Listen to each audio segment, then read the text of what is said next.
All right, there Alright, you're up. we are back. Welcome back, everyone. This is Matterall, and Sully is here. He's driving. He'll be showing you the fight in 49 Tech U. This has the potential to really kick off into something big. So we'll be looking at it and analyzing what's going on, giving you some background on the war in general.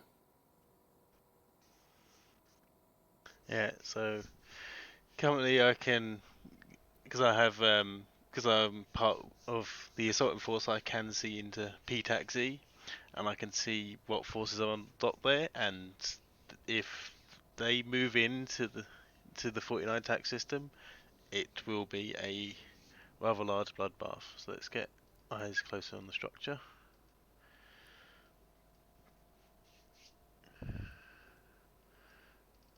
Do you have any insight on what the strategic objective is?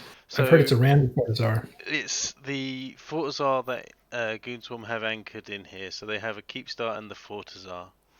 The Fortizar is in line with the Keepstar, and I don't know if there was a purpose for the objective that going for it, but I think it was kind of just looking to clear it out before, because we're not attacking the Keepstar until the system is Zana jammed, because there are large dread bombs in range. As has been seen over this last weekend with the move ups, we have had Titans and Supers die from dread bombs on both sides of the Stargate.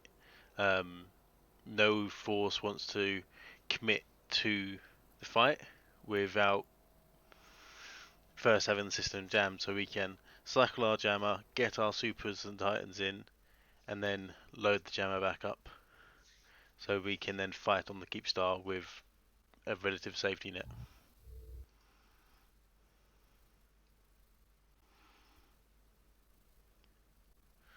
Well, earlier we saw a few um, oh, they're not phantasms, they're nightmares, right? A few nightmare battleships get just cleaned out quick as they got targeted, just like that one's blowing up just a second ago. Yeah.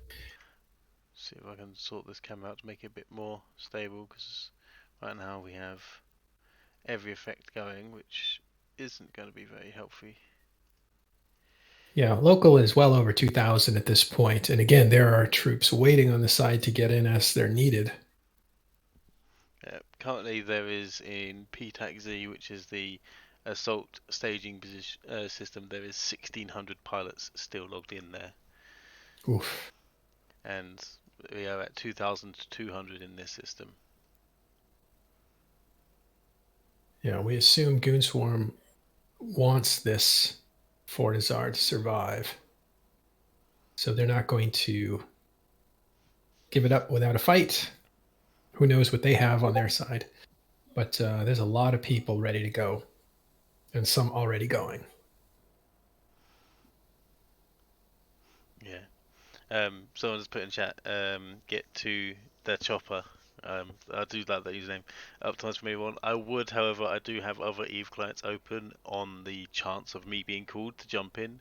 If I do have to jump in, I may end up just streaming what I'm flying at the time. Um, so we might see a bit of a different view. Currently, I'm in the Dreadnought, but we'll have to see what the if the call comes out like that. Remember, Sully, it's about 3 a.m. your time. This is happening in Pacific time, 7 p.m. Yeah, so I have some coffee with me. I have a big, nice thermos full of coffee now, so I'll be well and truly awake in a moment.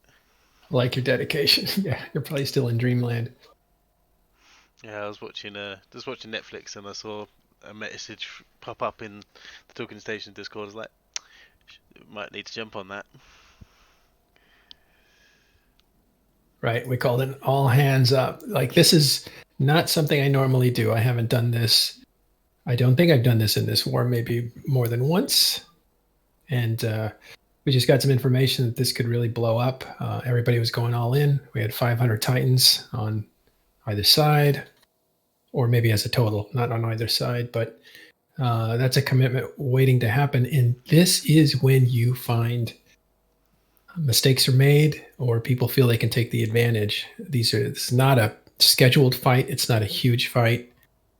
It's a fight where somebody might slip up and we might see an escalation beyond normal. That's what we're looking for.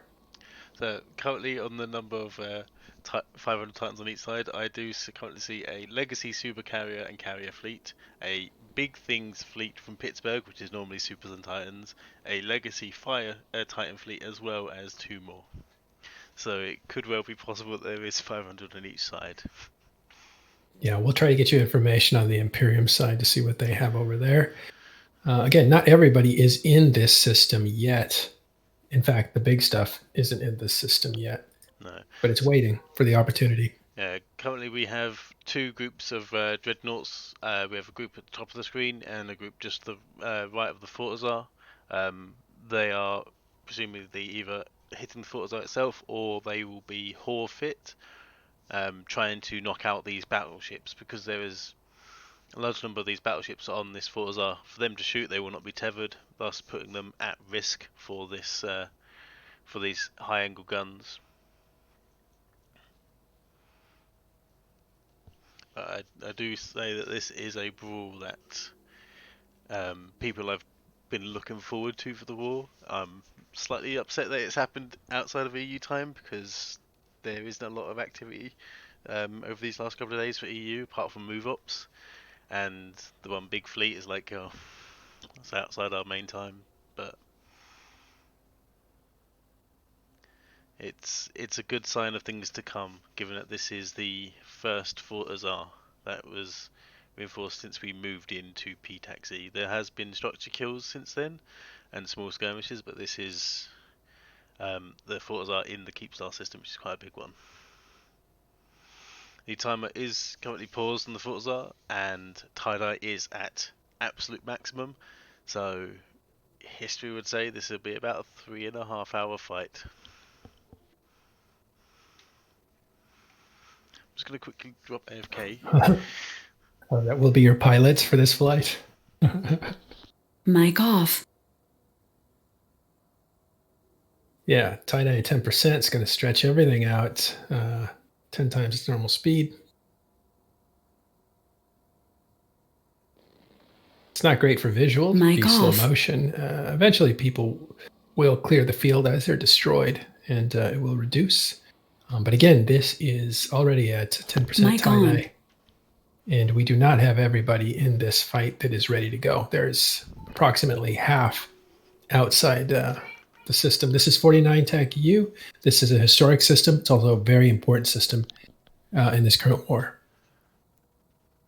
The main issue will come in is that even though everyone isn't in this system, it will be a very interesting fight, because as one person does die and get podded out into whichever system they have their death clone set, someone else will be coming in, and by the time that person dies, someone else will be coming back in. Right, because they can reship and get back faster than people in the system can fire and destroy each other.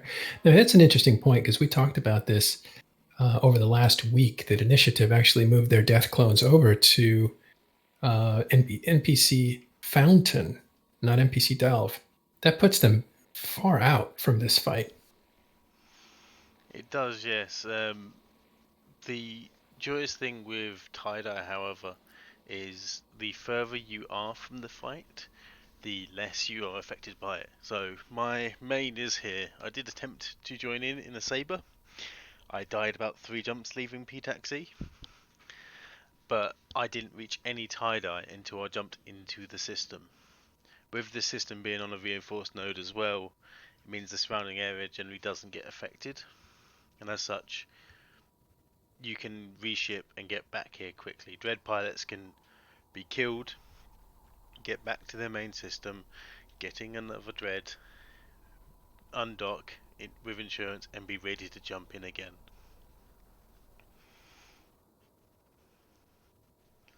And I think we'll be seeing that a lot, because I do check the market for things like this that are in like P-Taxi, and I can tell you that there is no Stront left on market. It has been bought up where by pilots logging and going, there's a big fight, we need dreads and we need loads of fuel because it's a heavy tie-dye. So there's no Stront left on the market at the moment. People Yeah, are Stront reseeding it. Stront is a byproduct from ice mining. It is used it used to be used primarily to basically help player owns. We are now seeing supers enter the field from Goonswarm. Oh, Goon Swarms entering the field. Again, Stront was something that was used for pauses in order to make them invulnerable. Yep. But they're also used for dreads, so that's why it's being cleared out. Dreads need that for their siege cycles. Look at this. Have some supers coming in. Looks like Goon Swarm is all ready, escalating. This is going to be a big fight. I do not think that Trying to see if there's anything I can do to turn. this is going to go unanswered here. We'll see. I'll lower these settings slightly. We'll try to keep the camera up as best we can. These kind of fights sometimes knock out cameras, even with 64-bit clients now. Yeah, my rig's quite beefy, so I've dedicated a lot of RAM. Currently, my computer is committed 22 gigabytes to the Eve client. We know each client can handle upwards of 12, but I think they tuned it to handle more like 8 max. So we'll see. The client should survive. We don't know if the server will. That's another big mystery here. We don't know if the server will survive. We are now having some pandemic horde supers enter the field as well from the far side. So this is the super only overview. Only supers and titans are showing. So it'll be a little bit easier on the graphics. And you can see there we have 3 main groups of Goon Swarm supers entering, and there are the test ones. And I can see from the undock there is a lot more incoming. I see a lot more incoming. Node's going to hit about 3,000 once these ships finish loading grid. This is it, a major fight. We've been waiting for this for a while. I do not think they can enter the field and leave without destroying one another to some degree, unless there's a server crash. That may completely call it. I'm going to quickly, whilst we're waiting for these to load, I think this will be quite interesting. Let me just quickly, I'll swap the camera over. So here is what I am looking at in PTAC-Z.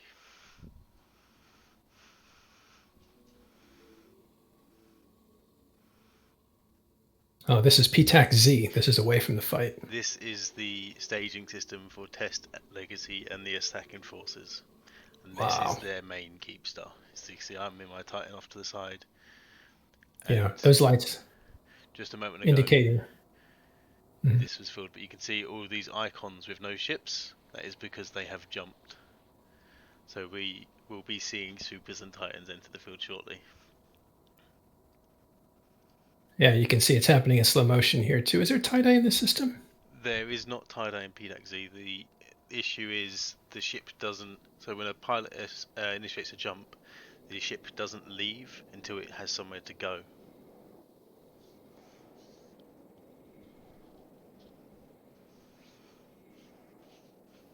Here we see a large bulk of them beginning to enter the system. I'm going to change this overview from exit.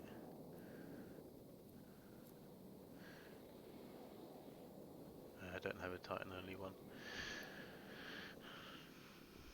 But there we see. Hey, something of an. Go ahead. They're now flashing in off to the side. See them, yeah, on the left there. That blue list is growing as they enter into the system. That'll be why. I was like, why is this camera not playing like it should? It's because we had the wrong setting loaded.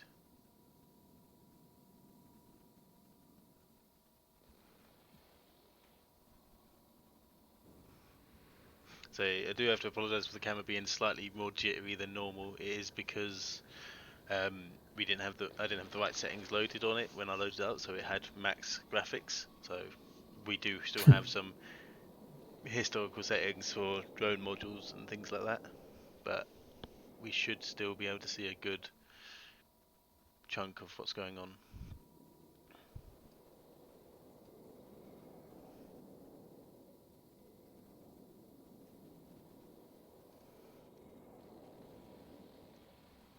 So as each moment passes, I think I'm seeing more and more undock in P-Taxi.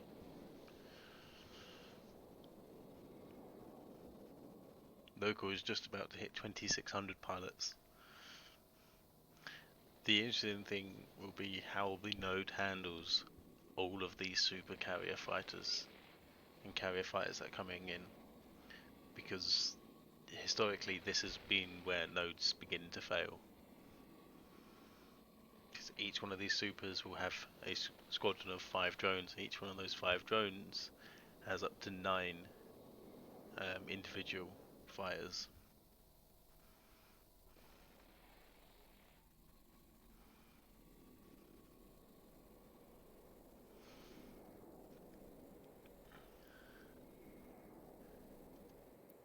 I'm going to try and see if I can get a D-scan off for chat. See if we can get a D-scan of the supers on grid.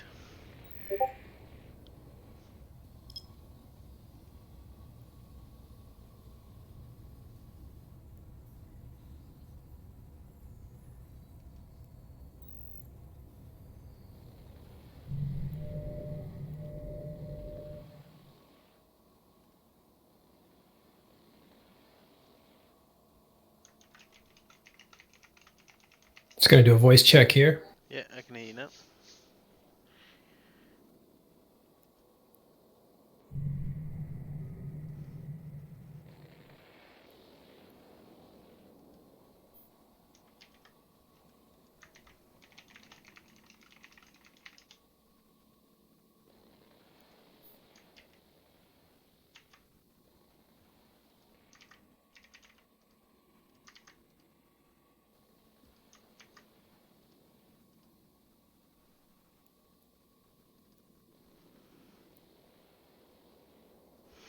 Yeah, Drop Reloaded said in chat this will be a 5-hour fight at this rate.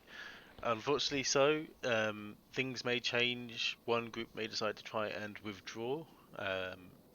Time will tell on that. Typically when there has been a large fight with heavy tie-dye, then these fights, even a standard keep-star kill, which normally takes about 40 minutes, can take up to 3 hours.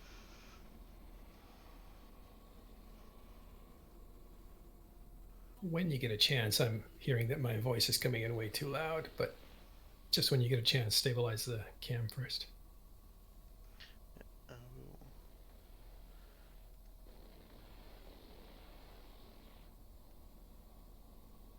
All right, we're looking at, ladies and gentlemen, is the possibility of a major fight.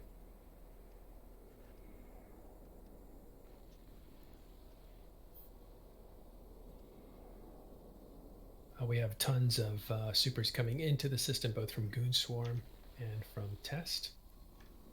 Yes. Horde is here as well. I think Horde supers were actually jumping in the system last we looked. Yeah, I'm just going to see if I can get this D-scan off, because there's a lot of ships in here.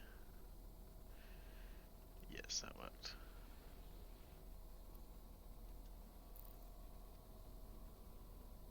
Yeah, so we're just looking at supers that have come in, super carriers. Titans are not involved yet.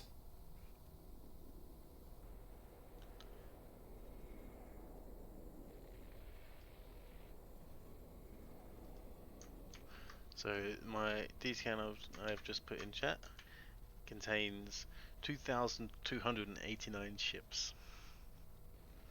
There is currently 241 supercarriers in the system on grid, and that number is ever so increasing. We are just about to hit 2,700.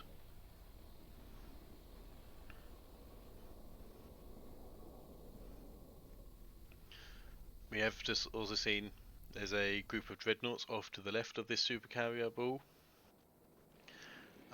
They will be long-range fit. There is a fit that has been used a couple of times in the test dreadnoughts, so they will be engaging these supers from far range, as well as I imagine the close range dreads or horde dreads will probably be doing the same to try and see if they can knock out some of these. I'm wondering, do I be daring and show all brackets to see if we can see the fighters?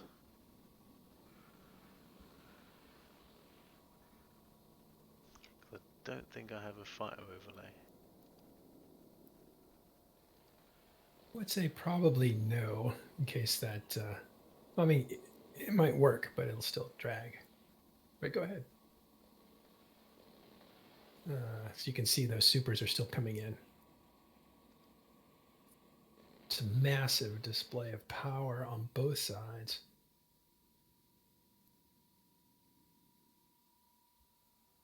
We assume this node, this server node, is not reinforced since this was an impromptu fight over a Fortizar. I believe the node was reinforced for the exiting of the armor timer. If it was unreinforced node, I don't think we would be at this level with 2,700 pilots in system, 200 plus supers and their fighters. I think. Well, that's great. Let's see how this goes. I hit the show all brackets button. Okay. Not too Hope for bad. the best. That was actually rather painless. Well, they must have fixed that. All right. So this is a reinforced node. That is why our attention was called to this fight, because this can escalate. Now it has room to escalate. The one thing it doesn't have is 20 hours of time before downtime. So we don't know how big this is going to get. But since it's late Pacific time, I think we have about 9 hours to downtime. Yeah, we have just under 9 hours till downtime.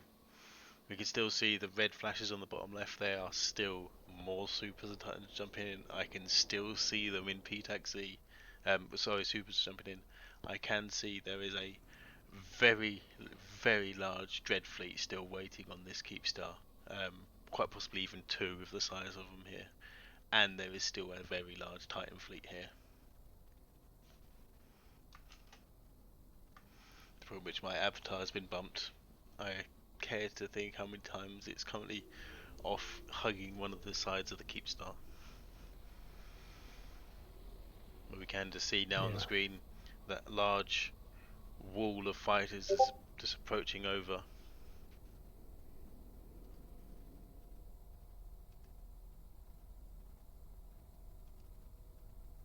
The supers have launched, as you can see the stream of blue dots. Those are fighters, right? Yeah, so each one of those blue dots with three chevrons on are a squadron of fighters or fighter bombers. So we can see just on my highlight there we have some Malleus T2s. So these are the torpedo salvo fighter bombers, which are typically designed for killing capitals. They can apply damage to structures very well, however, because of the damage cap on Fortizars and Keepstars, they don't ever get used. But the main purpose of them is to kill capitals, and I am pretty certain that they will be going straight into that super blob. Yeah, I've heard the dreads are getting ripped from the Goonswarm side of things. Yeah, I just have a wander over. It's going to be hard to tell. That's some intel I'm getting from friends in Goonswarm or the Imperium. But, so we are seeing there the Goonswarm super fleet have kept their drones very close to home, so they are on top of these dreadnoughts. So these dreadnoughts will be taking heavy damage. It only takes a couple of volleys for 2 or 3 supers to look to kill a dreadnought, so they'll be using their emergency hull energizers, which make their hull extremely resistant damage. Pretty much all damage stops for the duration of about 11 seconds, which can be quite critical in moments, especially like these. It can stop you dying instantly when a bunch of supers start sending fighters on you. But we aren't seeing anything drone-wise heading towards the legacy super fleet, so this is an interesting point now.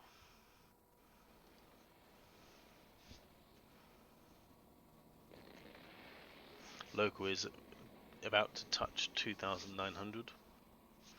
I'm gonna stop showing all brackets now, and we can. Yeah, can't confirm. Cannot confirm a Nix is down for Goon Swarm, but I can say Pandemic Horde. Moros at least has been destroyed. So has a Naglfar from Pandemic Horde. So Pandemic Horde has lost at least 2 dreads so far. 3rd dread, 4th dread. Yeah, so we are seeing a large amount of Dreadnought Rex here. A lot of those will be from Horde, or at least I've counted 4. Yeah, so we've got Revelations, Naglfars, more Revelations, a couple of Phoenixes, Morses. Yep. A lot of, yeah. Also, we're seeing Baltecs out there, Megathrons. Those are from the Imperium side. That's a rough combination. The Baltec battleship plus the fax support. Yeah, I'm currently not seeing any Supercarrier Rex, but it does look to be like it won't be long given the speed of those fighters. We're seeing there another Minokawa is just jumping in, presumably to go into immediate triage to replace one that's died or get emergency reps going in. And typical question: how much is a typical Doctrine Dread worth? So, a standard. So the dreadnoughts vary depending on alliances.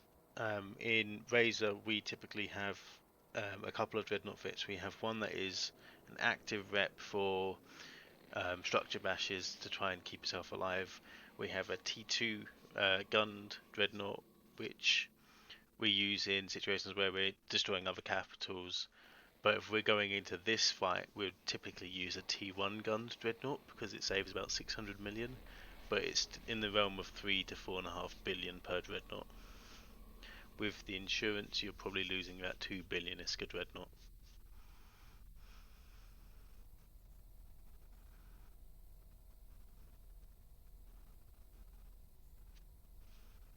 Yep, ping's going out from Jay Amazingness. Supercap Fight, get online.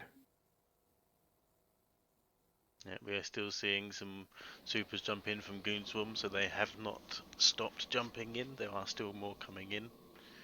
But we are seeing there a bunch of explosions going off at Massive once. explosions.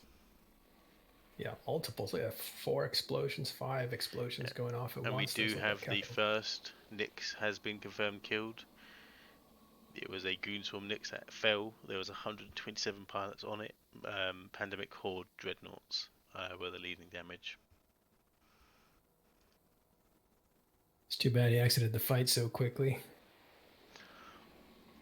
Well, this brings into question what people have been saying from the wars of their stocks. Pilots having multiple supercarriers available, multiple Titans. So in theory, he could be back into 1DQ, reshipping, or if they ever say their supers elsewhere, I'm not entirely sure. But he could be reshipping, getting into a fresh pod, and coming back into this fight. Yeah. Our friend Nick there says Goons Titans jumping out of DTAC W. That is their home station. They may be moving in this direction. I can't imagine where else they would go. So we may see some entering the field. We'll see. Currently, I'm still observing the Test Alliance Titans on the Keepstar. There are dreadnought flashes from the bottom of the Keepstar where dreadnoughts are continuing to jump into this fight.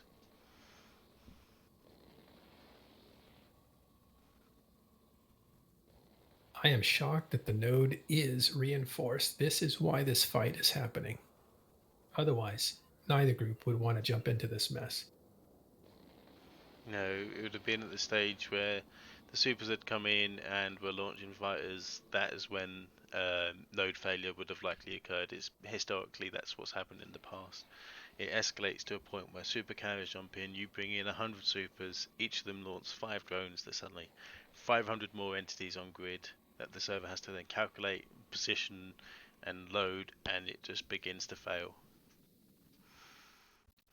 This is a big difference from the KVN node that crashed. There is far more going on with this grid than was on that node. Great. So we're going to try to confirm the movement of Titans from DTAC W. Again, it could be an intimidation move, but they could also just be waiting for that escalation. Maybe they want to be prepared. Is DTAC W in direct range, or do they have to mid? I think they have to mid. I'll double check that range right now.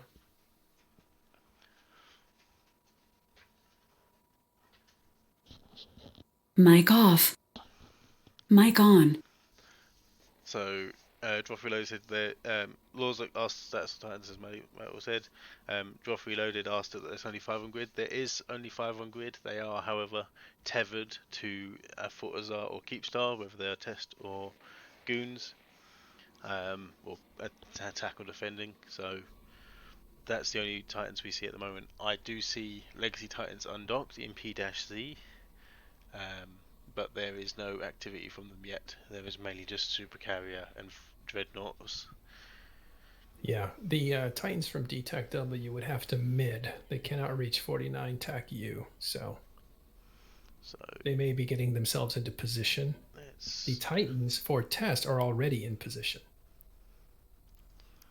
Let's see if I can have a mosey and see if I can see where they are midding to.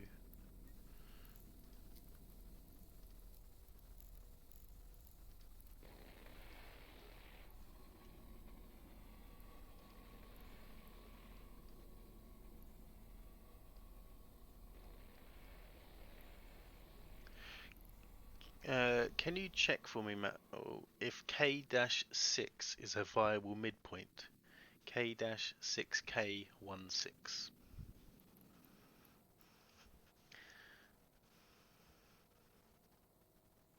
1 second.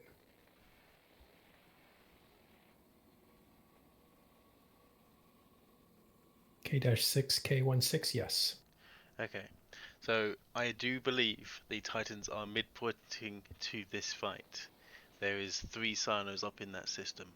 So we have Sinos up, obviously, in 49 TAC, P-Z, there is 2 Sinos up.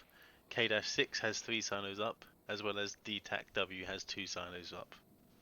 So I believe they are midpointing to join into this fight.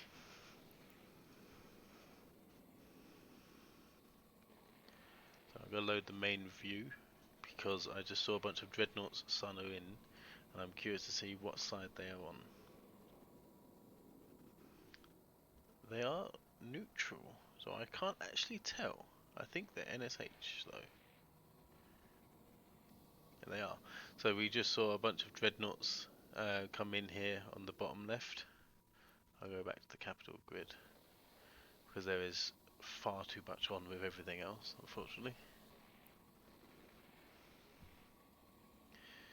We see that some NSH Dreadnoughts have signed in very close range to these Nixes and Supers. NSH is Nullsecnia Schwilpen. Yes. They're allied with Legacy. I can never pronounce their alliance name, so I do apologise if I ever do butcher it, because I am terrible at pronouncing their name. Yeah. Nullsecnia Schwilpen is actually a copy of the group Lowsecnia Schwilpen, and that's Russian for low-sec street kids.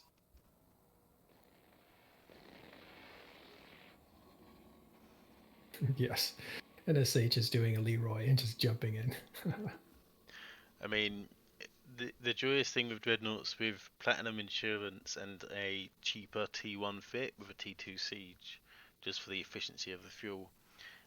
With insurance and getting in, you have extremely high damage for your loss.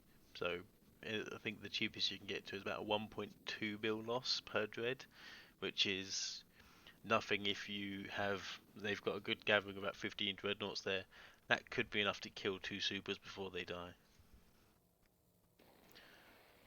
So we have at least one confirmed Nix from Goon Swarm that is destroyed. A second one suspected to be destroyed. We'll check on that.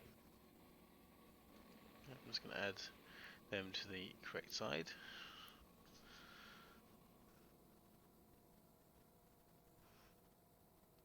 We have passed over 3,100 people in the system, and the client has severely been limited. We blew past the 2,800 estimate into the 3,000s, so this is a major fight, as you know. Yeah, we are seeing some supercarriers warp off of grid up to the keep star. I'm presuming they are aligning there, and if they are getting targeted or they are beginning to be at risk, then obviously they're moving out. Yeah, they'll withdraw. Looking for some safe tether from a keep star. Goonswarm still has a keep star in this system. It is not destroyed, even though the system's iHub, infrastructure hub, is owned by Test.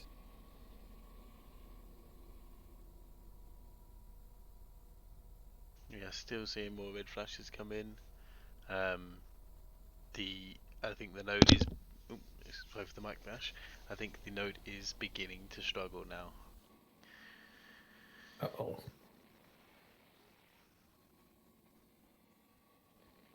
Those super capital ships, they have fighters that, when launched, really wreak havoc on the node. So many computations. My client settings probably do not help either, so I am going to try something here, which hopefully will help.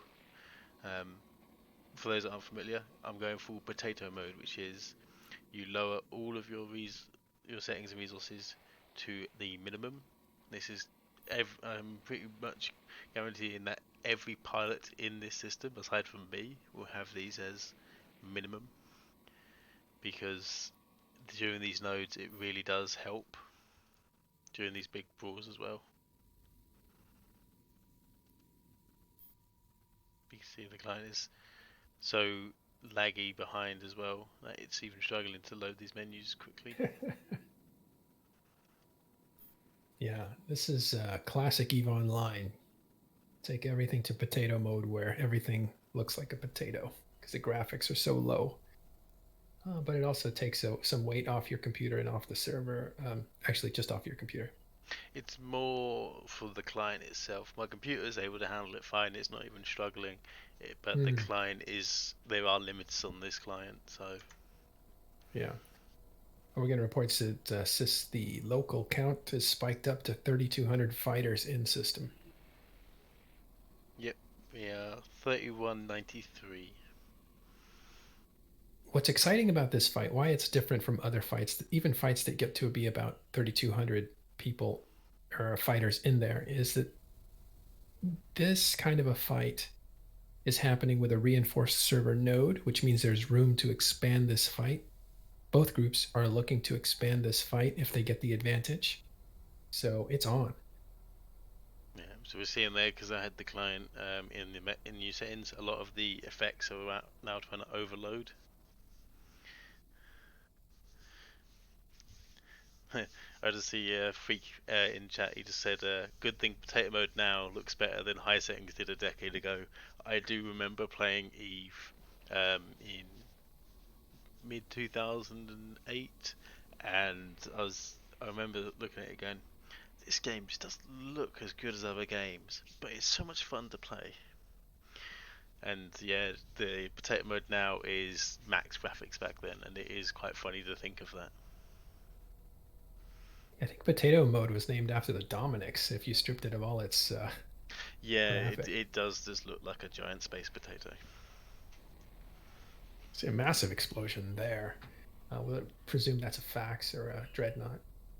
It could be a Nix, or sorry, a super carrier. I believe that was a fax. Yeah, those things Generally, blow the up big. supers, we can see them in the middle of that blue dreadnought blob in the middle. I'm going to switch to my super only view. All right, there's a kill mail for a second Nix that's come up. So that's two Nix down for Goonswarm. There will be a lot more from both sides as this goes on. We've seen Horde Dreads took a beating earlier. Both were from Ascendance as well, both the super pilots. And that one has the Legacy Pappy super carriers on their kill mail, so we can see there that the supers have their fighters, they have their targets, and they are just throwing everything they can. Just 2 or 3 Nixes. We'll check on that for you just now. Yeah, the battle reports as they come in will be very sketchy just from the amount that's going on in this system. Even the kill mails and stuff like that generating correctly will just be difficult. A third Nix has just been reported down as well. That third next took a lot of damage. The other ones, it's odd that the longer from the first to the third, there is more reps being applied. So the first one only took 4.4 million, whereas the last next took 5.3. But yeah, these supers are dropping quite rapidly, given that there is a large dread bomb we can see at the top. We have the Orsechnia at the bottom left as well. Can confirm 3 Goon Swarm Nixes have been downed. I am very interested to see that pilot right there I've highlighted, Archer Tom. He is in a Vendetta. So Vendetta's out here.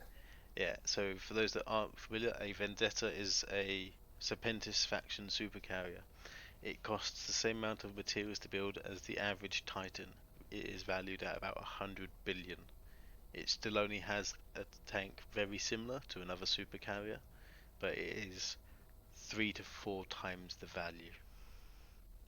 It's a faction Nix. So from Goon Swarm, Lunatic with Candy lost a Nix, Zen X lost a Nix, and Zed's Dead also lost a Nix.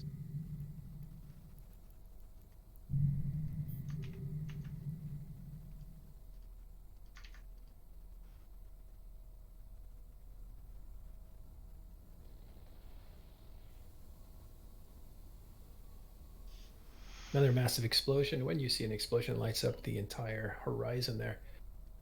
So it's a capital ship.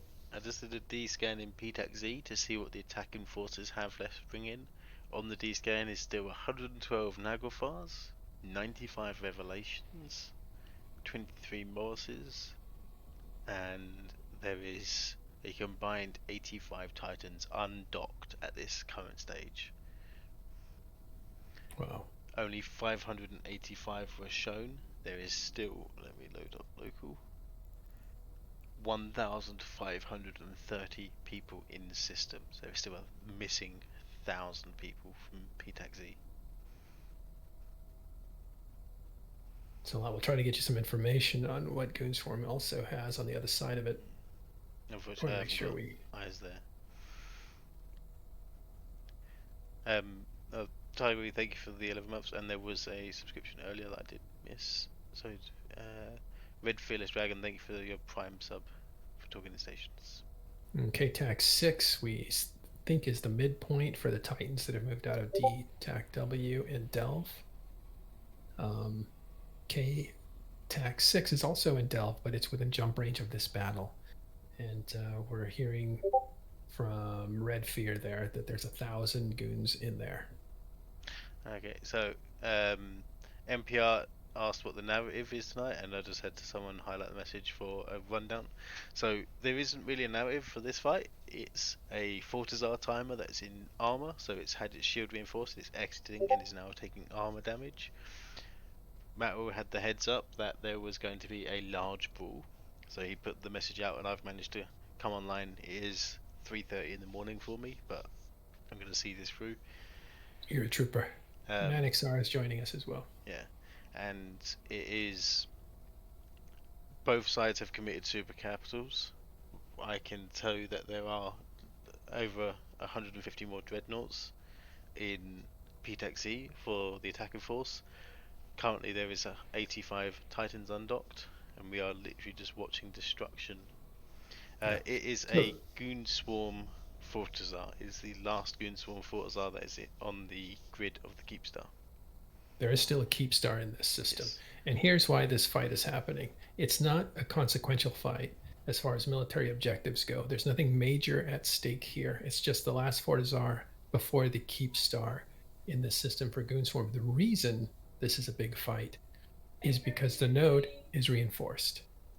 And that gives everybody the possibility of actually having the big fight that they want to have without the server crashing. It would have crashed by now if it wasn't reinforced. So these kinds of fights that happen over things that aren't necessarily the major objective are the ones that can escalate out of anybody's control. And that's kind of what we're seeing here. I think it's still being fed slowly. You see the Titans haven't jumped in yet. No, the only Titans that are on grid are tethered on other structures, but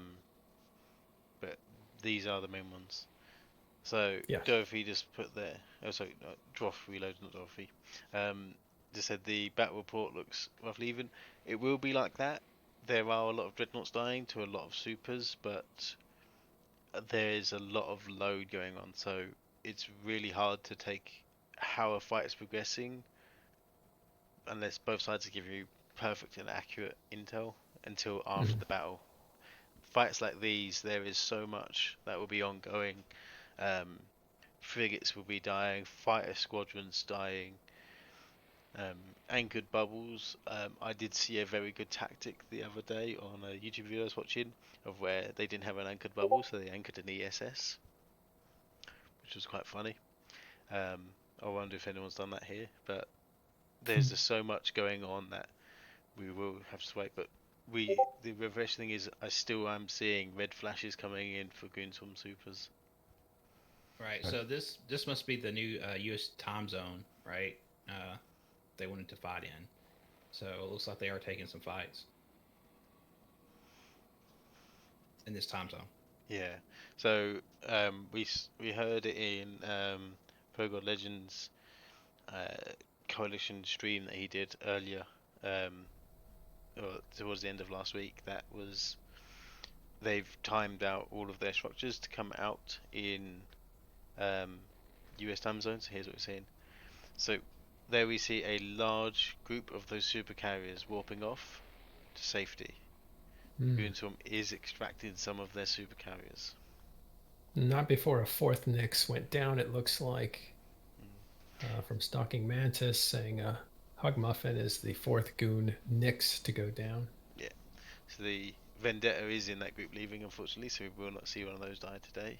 Or at least at this moment. You can see off in the distance where that orange ball is moving towards. That's the Keep Star that is still owned by Goonswarm. Safe zone for them. I do wonder if that pilot is going to be leaving there very shortly, that Nyx. We'll see if a pandemic called Nyx dies to the Keep Star. But the very interesting tactic will be now the attackers have seen them wanting to withdraw supers, so as we're seeing there, more bubbles are beginning to go up. They will want to be stopping these supers from leaving now. They know they want to withdraw from the fight, so they are going to be extra determined to make sure that these supers don't get away, so much damage can be inflicted. That's a lot of supers still on field to let go. Probably about a quarter to maybe 30% of the supercarriers have managed to escape so far. We are still seeing more warp out and jump out, so... So hearing there's a Horde Nyx sitting on the Keep Star, that's probably a bad spot to be. Yeah, he has been bubbled. Unfortunately, I do believe he will not make it out there alive. Make sure you know where you're warping. Yes. Yeah, plenty of time. Plenty of time in tie-dye to make sure you're going to the right place. But the unfortunate part as well of tie-dye is if you make the wrong mistake, you have to sit there and watch it for ages. You pay for it 10 times longer to pay for it. People often say that time goes slow when you lose and things like that. For example, when I lost my Titan, I had that feeling of time feels a bit slow when I'm losing this. Allows you to think a little more clearly. Not only is the server now running slow, but he's now stuck there in that mode. Oh, I'm sure he got up a half hour ago and took a walk just to deal with the stress. There's a massive amount of explosions happening in there. Yeah. Those are probably faxes or dreads? Faxes and dreads, I would imagine, yes. We are still seeing more and more supercarriers extracting. Wow. I'm fairly certain these supers will now be primarying any Hictors and Dictors to try and stop these bubbles. Well, we're hearing there are 3 Vendettas on the battlefield. Is there? Some people are riding high.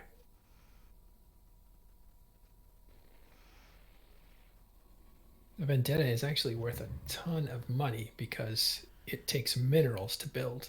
Many, many, many more minerals than any typical Nyx. So its value is only going up these days as minerals become more expensive. Yeah, they're I equate them to the value of a Titan. Just because that is roughly the amount of minerals they take. Yeah, that makes sense. Yeah, they're like 80 to 100 million right now, or more. Maybe more, closer to 100, as you said. Oh, this is does look like Goon Swarm or the Imperium is extracting to the Keepstar. It doesn't mean the fight's over. It means they may be repositioning. Maybe they didn't like what they saw in the field. It's possible they weren't in a good position to do something. We don't know if the fight's over yet, but it does look like they're moving themselves off the grid. We'll try to see if I can get a D-scan of the super count. But yeah, it may be the extraction. One thing they could be extracted for is node health. They are concerned, obviously, if they do escalate further to Titans, then even more could come at risk. But as far as I'm aware, the Fortizar will not have gone to reinforced just yet. It's not even close on that little gauge. I don't know how clear it is on stream, but Yeah. At a certain point, it doesn't become about the Fortizar anymore. It starts to become about who's on field and how much of them can you take out. What's going on with the assessment of Titans right now? What are the FCs looking at or thinking about when they have Titans that are ready to be committed? Well, I think right now, just what Sully brought up was the server stability, right? The node, the health of the node. That's probably like their top concern right now. If it went for that, I would probably see Titans already on field. Yeah, so with the node health, both sides will be considering the fact that if they do escalate, I've mentioned earlier that there were at least 2 full Supercarrier and Titan fleets. One of them is dedicated to Titans from Legacy, so that could be around 500 Titans just in those 2, and there is 4 fleets total that I can see. So if we imagine that 500 Titans come in, that's 500 more people into the system, and then the hostiles escalate with the same. That bumps this up to over 4,000 pilots. Tie-dye is already maxed. The server is being very slow, as we can see. It's not running smoothly.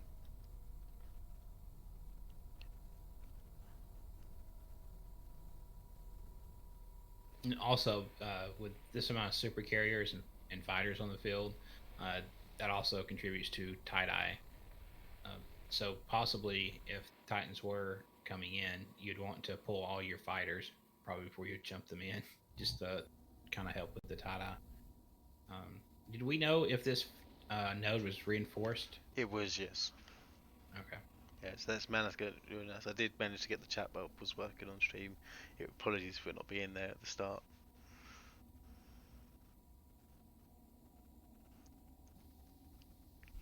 Yeah, So that's all right. We have reports there of the 4th and 5th Nix there. I do not see the blue Supercarrier on that Keepstar anymore. I dare say he didn't make it out, and he is now a wreck on that Keepstar. Do you see a wreck? Is it visually confirmed? It's very far away. I'm just going to wait for the kill mode to generate on that one. Yeah, let's do that. I'm trying to see if I can get D-scan up to get a D-scan of these Supers and Titans, but it's very slow. Yeah, can confirm Hug Muffin. Nyx is dead, so that makes 4 at least from Goon Swarm. We suspect 1 from Horde that warped to the enemy Keepstar accidentally. So currently on Z-Kill, I am seeing 1, 2, 3, 4, 5 Nyxes have died from Goon Swarm in this fight. Okay, it's the 5th one then. We can't confirm the Horde Nyx died on the Keepstar until we see a wreck or see the delayed kill mail. People accidentally warp to all kinds of things when they're not paying perfect attention, which is hard to do if you're multi-boxing. It's also easy to accidentally let go of the mouse at the wrong time, and the interface is not very forgiving for that sort of a thing. Yeah, especially when it comes into heavy tie-dye that if you accidentally click warp, your instinct would be to hit cancel, but the server wouldn't have even got your warp command, let alone your cancel. So it's just a large amount of you sitting there going and trying to hold it. The overview isn't just Nix's. I was scrolling down looking for vendettas, and I was trying to get a D-scan, which has just populated. Let's see if I can get a copy off to put in chat. Yeah, that window you're seeing on screen is a directional scanner. We'll try to see what ships are there.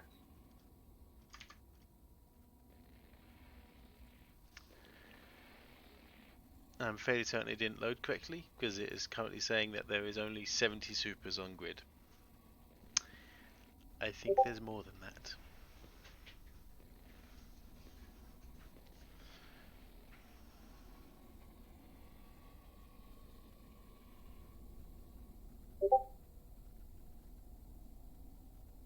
Yeah, we're well over 3,000 combatants in this system. Not all of them are fighting. Some of them are actually tethered to a Keepstar up there in the top part of the screen. You can see the little orange dots. A lot of the supers actually made it out to sit on that Keepstar. You may see them detach and send fighters from their position, but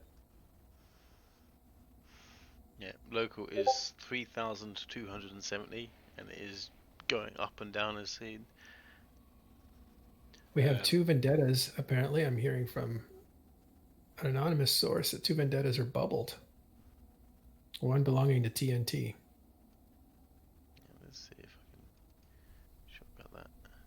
Oh, there are vendettas. I did just quickly see them go. So we have. Yep. Ooh, that's going to be a little bit of extra pain.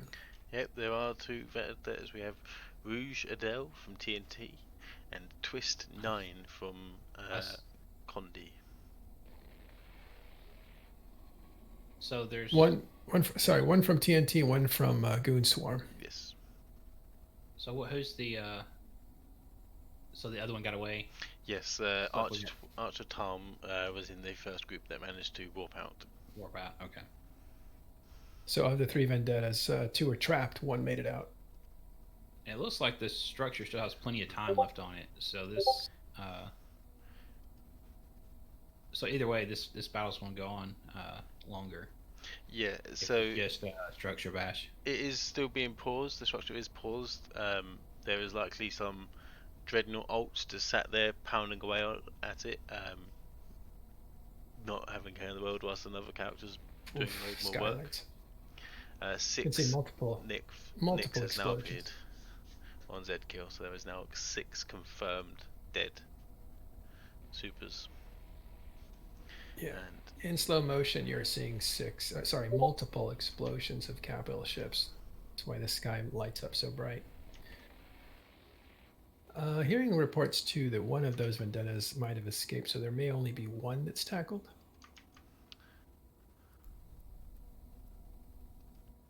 nope, they are both still in the bubbles. What I'm going to Are do they? Okay.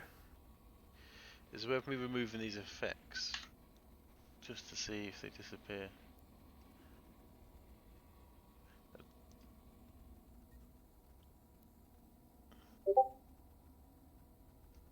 Yeah, those are the prizes when Titans aren't entering the field. Those are the most expensive things on there. One vendetta is reported dead, so keep an eye on that. Yeah, it looks like it was in deep armor just a few minutes ago. That would be Rouge Abel from, I think, Goon Swarm, actually. There is an upgraded D-scan OFC. No, from TNT. Yep. There is 389 Supercarriers on this grid. Does that include the Keepstar? It includes the Titans on the Keepstar. We have one of every Titan here that is not faction, which is quite interesting. Second source says 2 vendettas were tackled. One is now destroyed. The one from TNT is. The other one is being damaged now. Yeah, I imagine once it was realised that these were still on grid, they would be primaried as soon as possible. Yeah, with this much firepower, it's not going to be a waste of time. You're going to want that trophy on the wall, so, yep. they'll be primary. Oh, absolutely. You definitely want the Vendetta kill mail. Yeah, there is still a good amount of supercarriers there, roughly between 30 and 40, I would say. Uh, Thank you on behalf of McLeod, but we should actually thank Sully here, who is up at 3, 4 in the morning. He's the one engineering today. He's the one running the cameras and also doing the commentary. McLeod does a lot, definitely, for TIS. He does a Sunday show, but Sully is actually doing this live coverage. McLeod's probably be insane and in bed at the moment. Yeah, he might be asleep. He might actually be in this fight. We don't know.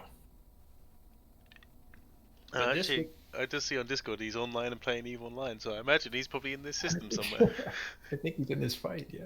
Probably is. But this would be the largest battle so far of the war? Yes, it depends on what we see at the end of the day with the kill board, but this is definitely the biggest commitment that we've seen so far. I mean, this is definitely the biggest commitment. This is the first time super caps have really engaged. Yeah, it also depends as well on what you determine as the largest. If it's largest as in most pilots in the system, then we haven't quite beaten that since the war started. However, it's the biggest versus battle that's gone on with, I've said many times, there is 1400 in PTAC-Z still ready to jump in. There is a ball of dreadnoughts, a ball of titans and supers now. Both sides will have the same. We are hearing that Goonswarm is re-pinging for supers and titans. Their commitment to this battle is not over yet. They may not be getting the numbers they want, so they may be asking for reinforcements to enter into this battle again. But for now, their supers have withdrawn to the Keep Star. This 49 TAC U, man. This is a definite historic system on 2 servers. Oh yes, indeed. It's quite interesting that it might be that the Goonswarm tactic is to more so regroup, so the Goonswarm supers are out of position when you compare them to the legacy supers, because the legacy supers just floated their drones on over, as we saw earlier, and were beginning to pound on these super carriers and faxes and dreads that Goonswarm have brought with fighters from relative safety. In fact, the only possible super that has died probably was that one on the Keepstar because he warped to the wrong place. I haven't seen a kill mail load for him yet though, so I'm wondering if maybe he did get out. It's hard to say. Yeah, if he was in a Nyx, I'll watch the Nyx casualties come in. And I don't see anybody from Horde yet, but again, this could be late.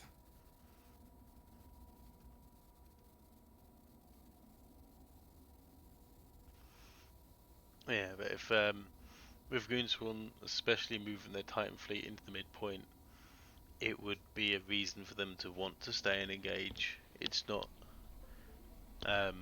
Charging battery. Odisda, who's been graciously providing us with some ZKill links for some down supers that come in, said the Horde Supercarrier did in fact survive. I imagine he is very puckered at the moment.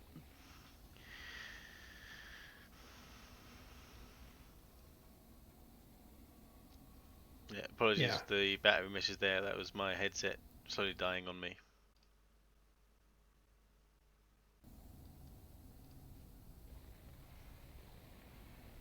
I have since muted it because it was dying at me and it was beeping in my ear. So I know you guys couldn't hear it, so I had to stick it on charge.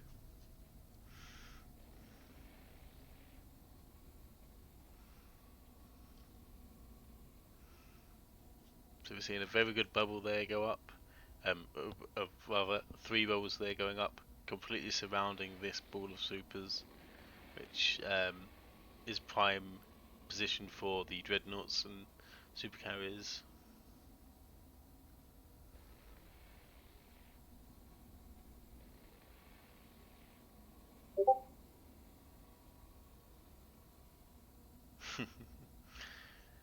Jack Harvey said upgrade from my Commodore. I have a 3950X with 128 gig of RAM, just free. unfortunately, there's not much I could do when it's the client. What FPS are we actually sitting at?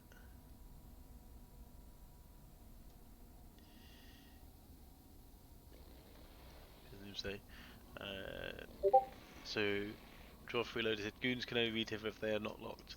That is correct. So, with a supercarrier or carrier, they need to have all their fighters in. They need to have no aggression timer as well, and then they can be tethered. Also, they can't be warp scrambled by more than their ship's strength. So, for supercarriers on average, I believe it's 20 strength or 25 strength.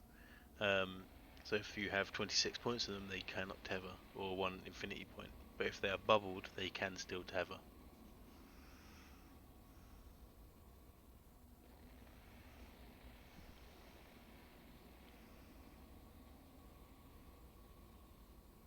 So on the PTAC-Z Keepstar, I'm still seeing some dreadnoughts disappearing out, but they're just jumping into this one.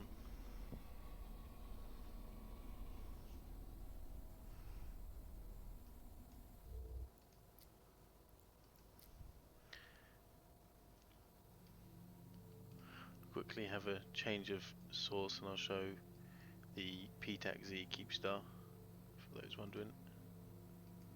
So here we see this is the PZ Keepstar, and this is still what Legacy have to bring in, with local still at 1,357, but this is currently what is undocked, ready to jump in.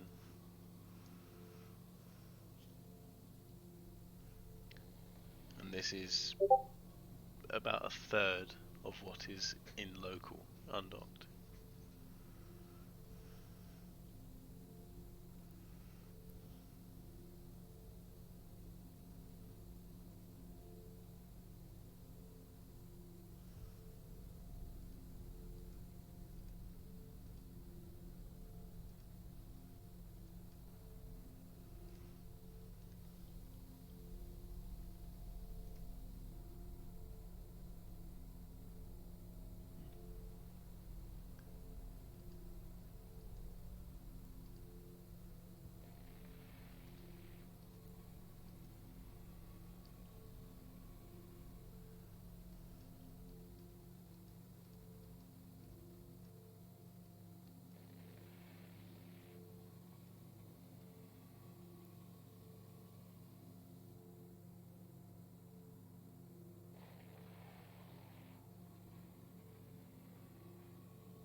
Check, check.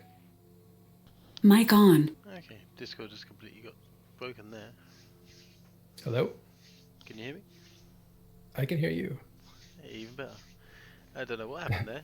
I don't know if I was even talking on stream, but for some You were. reason Discord just decided to go ahead and break.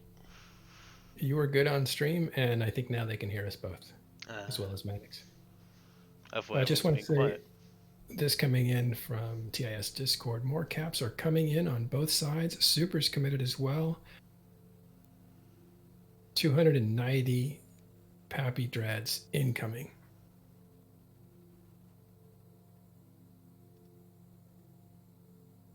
Second Vendetta is down, according to INN. That makes sense. It should be dead by now.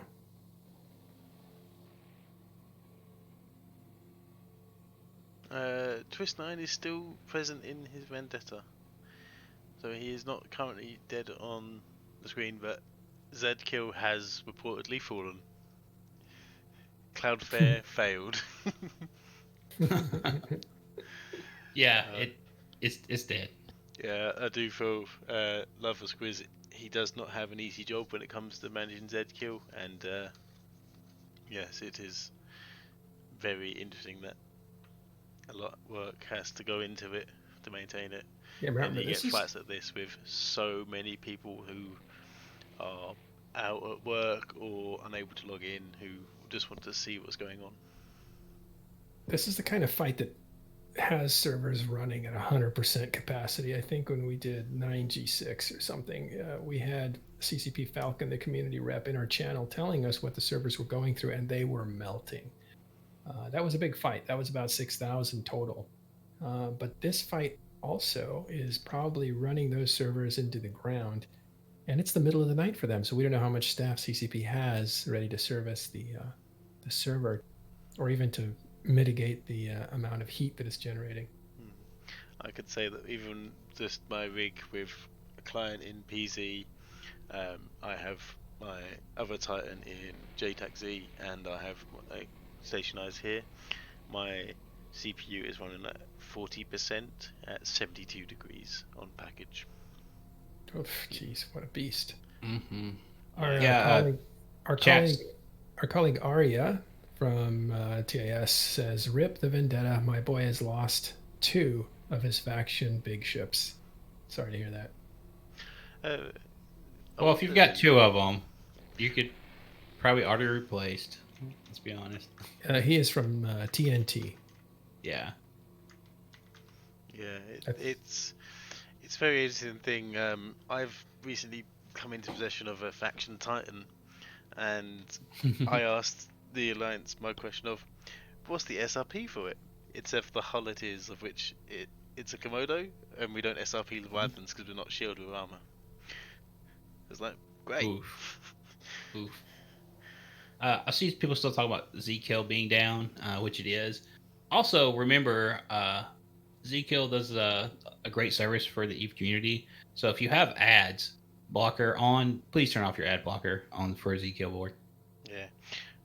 I do say I am guilty for ad blocker, but I do sponsor and Zkill. Just All right, so so get that way. thanks. So, to give you an idea of what tie-dye fights are like, it's taking 7 minutes to cycle a gun. That's usually an instantaneous moment, but in this kind of crushing tie-dye, it is taking 7 minutes. We're hearing that the structural gunner on that Fortizar is having a hard time shooting his guns, and we are at 3,350. That looks like in system, and it's going to climb. The interesting thing will be for the pilots who have played EVE for long periods of time will have familiarity with lag management. I would like to see how many of these pilots would have been managing their modules, but like we did in the old time, which is you have your guns in 2 groups. You cycle one, you let it fully cycle, and then you turn it off during the second cycle, and it will come off. Things like that of what you can have to do when the server was like this.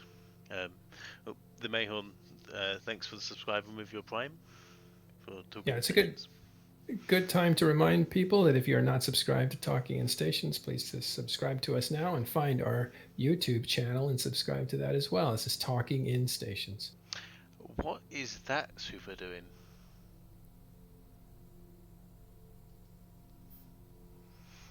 Well, that was ominous. What is it doing? I don't know. It's going somewhere. He's decided to put himself between both groups of enemies. He's gonna broker a peace.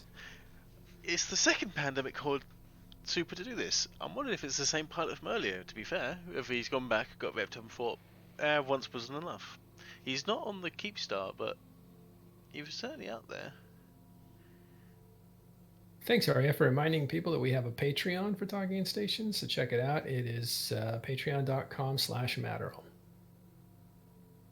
Okay, let's recap what people are seeing here. We are in a fight between the Imperium, which is defending a Fortizar, in 49 TAC U, and the Pappy forces have gone all in with dreadnoughts and supers, with Titans waiting to come in, stationed to one jump out. Goonswarm has met them and is raising the stakes by moving their own Titans to a midpoint, which is one jump out. So anything can happen, and this node is reinforced by CCP, so it can take an unusual amount of activity.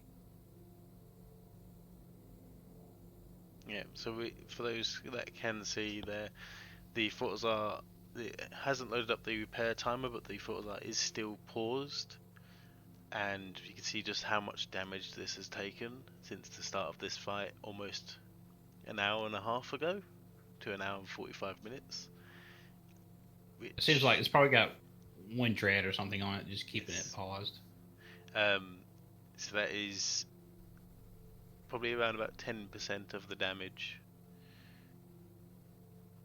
they needed to do to reinforce it, and let's say it's been over an hour, and it's likely to keep going because both sides are showing no interest in backing down. Goonswarm have extracted some supers, they still have a large amount tackled.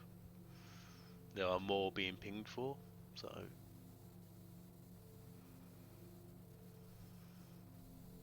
Yes, the supers have warped off the current Fortizar grid to their Keepstar. They haven't jumped out of the system though. no. I'd estimate around about 50% of the Supercarriers that were on this grid have managed to escape or evade, or there were some that did manage to jump out earlier, but there is still a large amount here, of which is currently tackled heavily and with a large fleet against them. Besides 2 Vendettas dead on the Imperium side, another casualty is the Killboard. Apparently, is just not able to process all this API information coming out. Yeah, as well as the people refreshing. So we currently have just about hit 500 on the stream. So if you imagine all 500 people on the stream are wanting to look at it at once.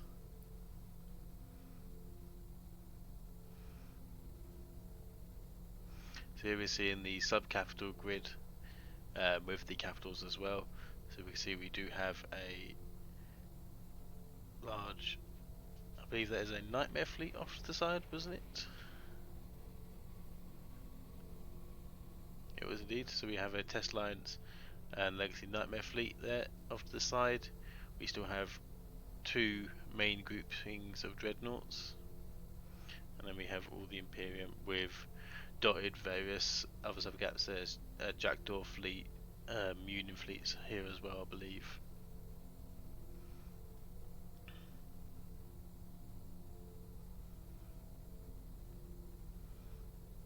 Can we get a confirmation on that second Vendetta? It appears to still be on the field. Did we confirm that was lag? I believe it's still alive. I'm not. There was reports that it died, but however, we cannot verify on Zkill. Mm-hmm. But at the moment, it is heavily tackled, as we saw there of the sub-capital grid. That there is a low chance that it gets out with the amount of sub-capitals there. It probably won't get out. This it's a target. It's probably going to be primaried. It's tackled. There's no way to save it. You can't possibly save it.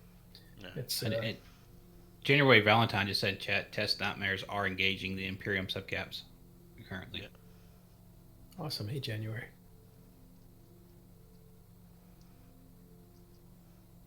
We're seeing explosion after explosion there. Some of those are smaller ones, probably battleships, but the really large ones that you see are faxes, probably.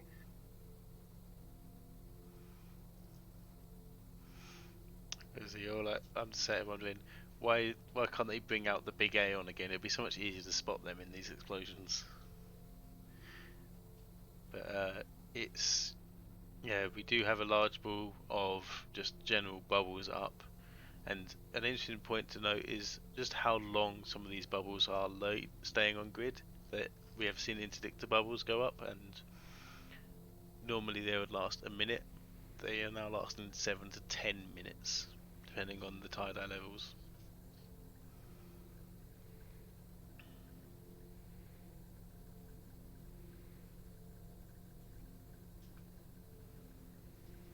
In a lot of these battles like this, especially the heavy tie-dye ones, you want to bubble your own super carriers so they don't warp off if you get disconnected.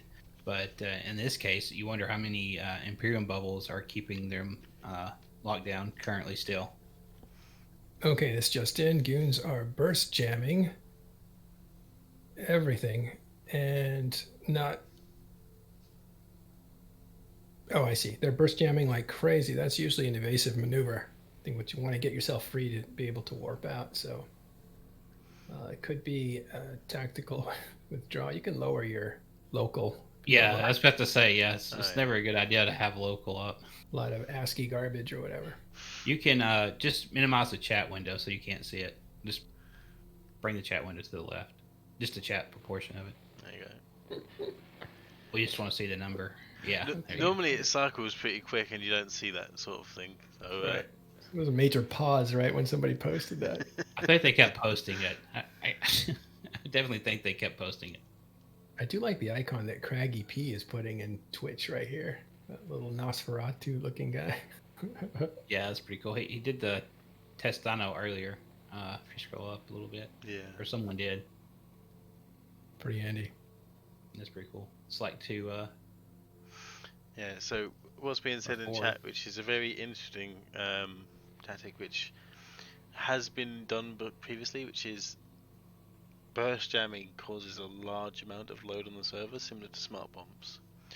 right. I didn't want to mention that, but that I'm is not yeah, it's not a tactic they could be doing. I'm just saying that in the previous years, not specifically good, some other entities as well have used it to attempt and in some cases successfully crash a node. However, I think with this one, Actually, I don't think it will be successful because I think this node itself is probably one of CCP's main nodes, given that Yeah, how that is- much is going on it already. that is a very bad thing to do. It's considered an exploit and can get you banned. It's also hard to prove, I assume. Yeah, it's It's a viable tactic, so could Yeah. just be that. we are seeing there a load of the bubbles are actually clearing off, so I'm wondering if we will see some of these supercarriers leave. But the burst jammer doctrine from Gunstorm isn't specifically designed to cause server instability. They do use it for Entosis fleets and things like that. So if a late fleet has come here just to get involved, they could be using that, and it's just a side effect. Trying to Right. burst jam the fighters and things like that is a viable tactic.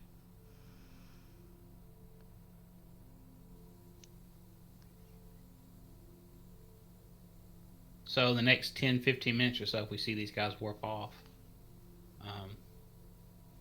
looks like a substantial amount of them have are cleared now with bubbles, so they could warp off.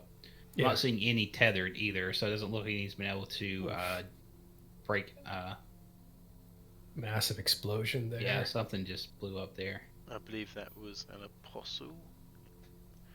Yeah, those faxes go up big. mm, Looks like we have some smart bombing praxis in there, trying to smart bomb the Pappy fighters. They may also be trying to clear the bubbles. It could be why we saw a large group of them go down at once, is where they're just smart bombing the bubbles, which is just to clear them out of the way. So you can see there that And- Twist 9 and the Vendetta is still currently there. Yeah, those are both viable tactics, using the smart bombs to clear the bubbles and to firewall the fighters, right, to kill fighters as they're moving Yeah. back and forth. Well, we're seeing a pattern emerge, right? I mean, we've seen the supers disengage and warp off. We're seeing a lot of evasive maneuvers Yep, by there they go. Goonswarm or the Imperium. I don't know if they're going to re-enter the fight. I don't see a situation where they completely extract and then come back in. Right, that would be the thing to do. Would be jump out and then jump back in if they were going to re-enter the battle. But I've never Would be seen just- that before. I've never seen anybody do that.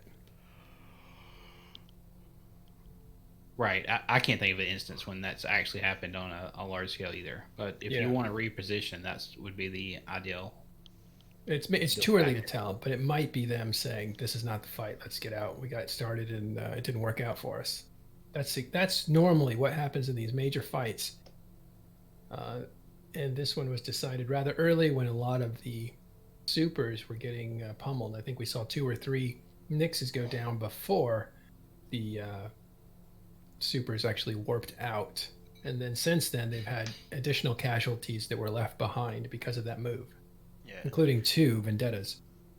One currently, one still sat there. We don't know if he's dead or alive. He's Schroding at the moment. It looks like the ones that were left on the fort are starting to warp. Yeah, they could also be tethered. I'm not sure if they'll be able to warp because I think that one of those bubbles at the top may be in their way, so it won't let them warp through. But we are seeing pretty much 90% of the ones that are currently still on the Fortizar are stuck there. Are still there, even though they haven't warped. In terms of the comment earlier about reposition, I do know of a couple of groups that have had Dreadnoughts leave system to return after their timer to reposition. However, as a large scale conflict for Supercarriers, it's not relatively done, just because obviously extraction is never simple. Because if you well, we're also hearing that this gets stuck. The lag is really hurting Goonswarm and the Imperium. They're having a hard time executing their tactics, and that's not a situation you want to let go on for too long. So the extraction orders make sense to me, but this may be the end of the fight, the beginning of the end of the fight. You're going to see a lot of casualties as stragglers, but I don't know if the escalation is going to continue, even though we have Titans waiting outside the system.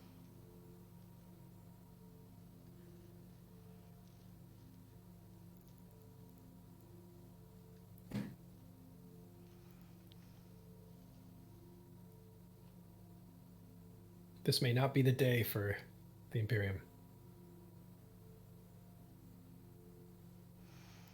Yes, it'll be interesting to see in terms of the insufficiency that comes out of this, especially from the amount of dreadnoughts that we saw get destroyed from both sides. As we see there are supercarrier icons disappearing. It's not them dying, they are jumping out. I did disable that effect earlier. So we are just seeing some of them managing to extract and jump out to their safety. And none such being is just confirmed in the chat as well that supers are jumping out to K-6, which is where we saw the Titans midpoint. Right, they're rendezvousing in the midpoint between their headquarters and D-TAC-W, which is in Delve, and this point right here, 49 TAC U. Of course, this is over a Fortizar. This looks like an armor timer for a Fortizar. If they lose this, they'll probably lose the Fortizar. It's likely. People don't fight on hull timers, but they might because they have an additional Keepstar and system that they can rally to, which they did in this fight. So they may say, we need to cut our losses, come back and do this again, either over the Fortizar's hull timer or maybe even the Keepstar. So we did see that second Vendetta has managed to escape. He has just disappeared. So one Vendetta has been destroyed. In You're chat, kidding. Put out that he just jumped out. Yeah, wow. They managed to clear the rebels and he got out. They saved him. Yeah, in chat there was reported 9 Nixes have died. Also to see that Area just had a black screen, so a sympathy for him. There's a nice takeaway from that. You saved a Vendetta, you got it out. That's a good take back. Yeah. And both sides are experiencing issues with this tie-dye. It's not just the Imperium side, and that's something you definitely should be preparing for in these type of engagements. I think that's where your nullsec experience really counts, right? It's not the situation that you expect. It's the situations you don't expect that occur. How well can you adapt with your knowledge? And that's what makes the fabled F1 pusher an actual player, right? Because they've been through this many times. They know what can go wrong and they prepare for it. Some of the largest battles in Eve as well have occurred from mistakes before Bidashar and the like. We had Asakai being an absolute bloodbath, and that was just from um, a Titan pilot FC who pressed jump instead of bridge, and that ended up being one of the largest scale conflicts of the time.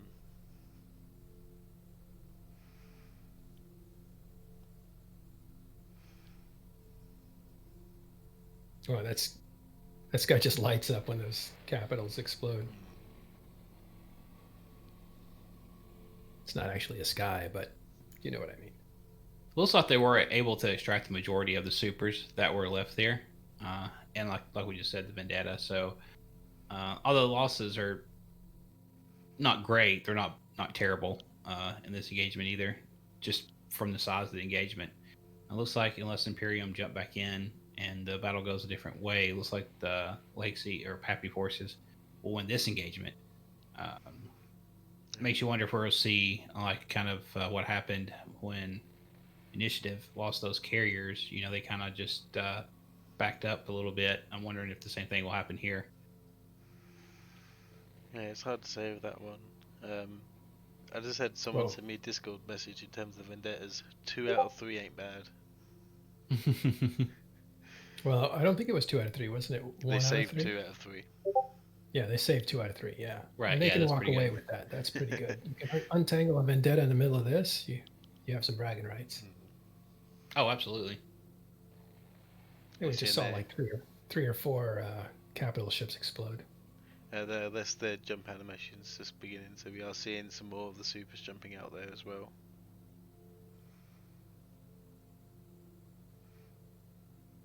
So as more and more leave, obviously allows them to focus on tackling the remaining, but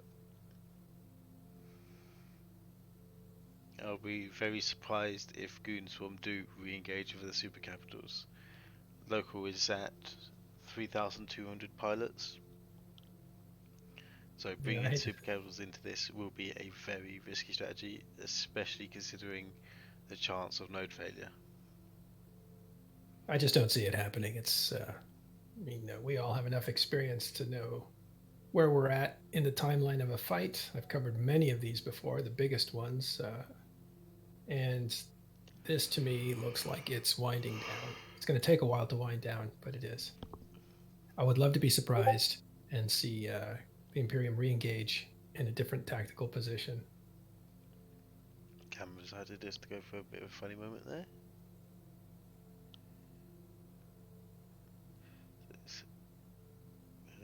That's what we're looking at over there is the current Legacy super fleet. They've been sat off of here for a fair while now.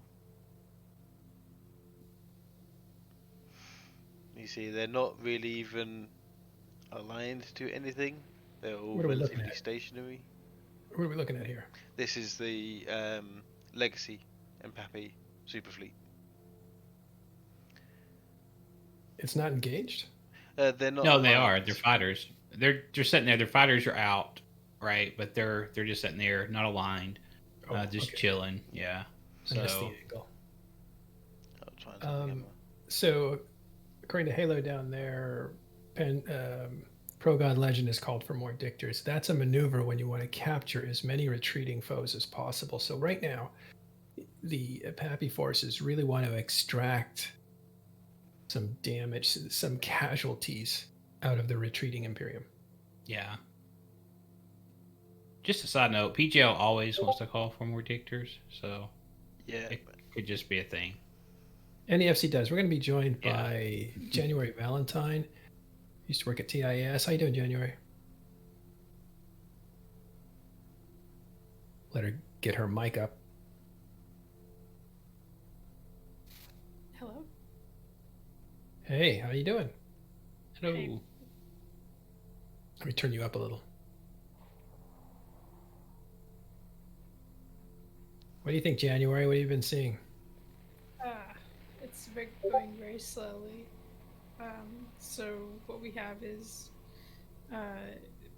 Pandemic Family and Legacy Coalition are reinforcing the Fortizar They're reinforcing it with revelations in dreadnoughts, and they have two supercarrier fleets basically slap fighting each other at the moment.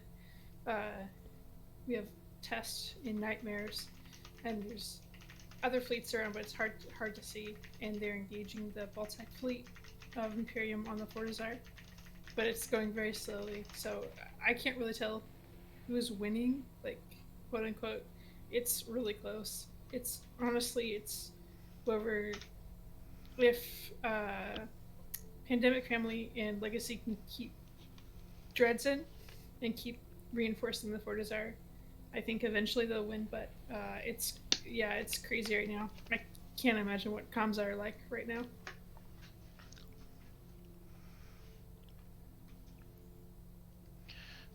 Historically, during these brawls, comms gets very interesting because normally during fleet fights everything needs to be rapid and quick. When you're at max tie-dye, it really does get slow. So generally the fleet chat tends to be more relaxed because there's no use rushing loads of commands because you're limited by the server time. Well, it all depends where you are in the fleet. I can imagine the command channels are very tense right now.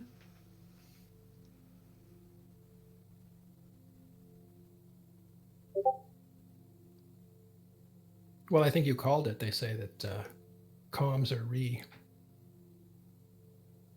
Yeah, give or take, I just put there the comms are pretty much dead.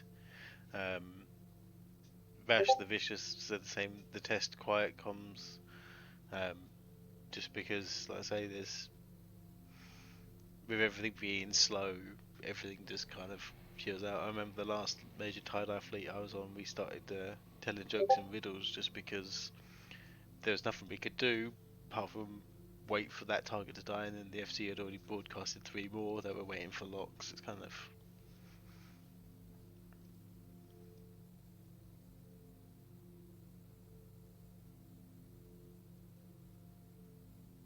Oh, okay. So Test is quiet and Pro God isn't yelling at anybody. Yeah, you know, it's Great a enough. slow day then. Yeah, according to Forensic. How close is Yeah. this fight? Channel that are saying that the fight are doubting that the fight is close. Both sides have not yet dropped more dreads and titans, so like we're still in the anything can happen part of the fights. Definitely not as clear cut as people might think. No. I think for the reason they're thinking that is on this initial engagement there has been 10 supercarriers down, including a Vendetta. So the initial engagement currently, I would say, on the escort is leaning more towards the efficiency of the attackers. However, there is still a lot of Fortizar timer. There is a lot of people ready to jump in. So at any point, there could be a 150-man dread bomb come on that legacy super fleet and change the tides instantly. Can we check in on the timer? That's the objective of this fight. It is still paused at 14 minutes and 46 seconds, and there has been half of one of those little bars of progress. So it's very, very slow. It's gonna take a while.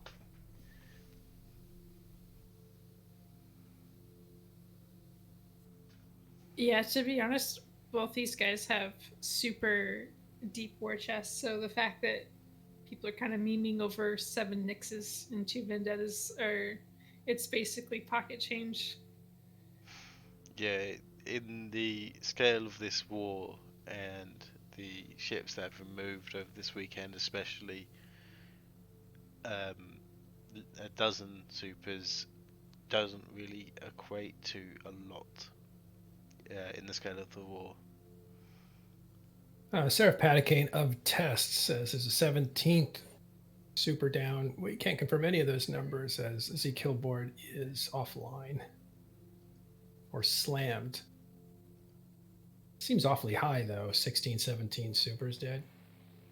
Possible, but Seems It's kind of high. possible there was at one point around 30 to 40 tackled, and this is after about 6 or 7 that's had true. died.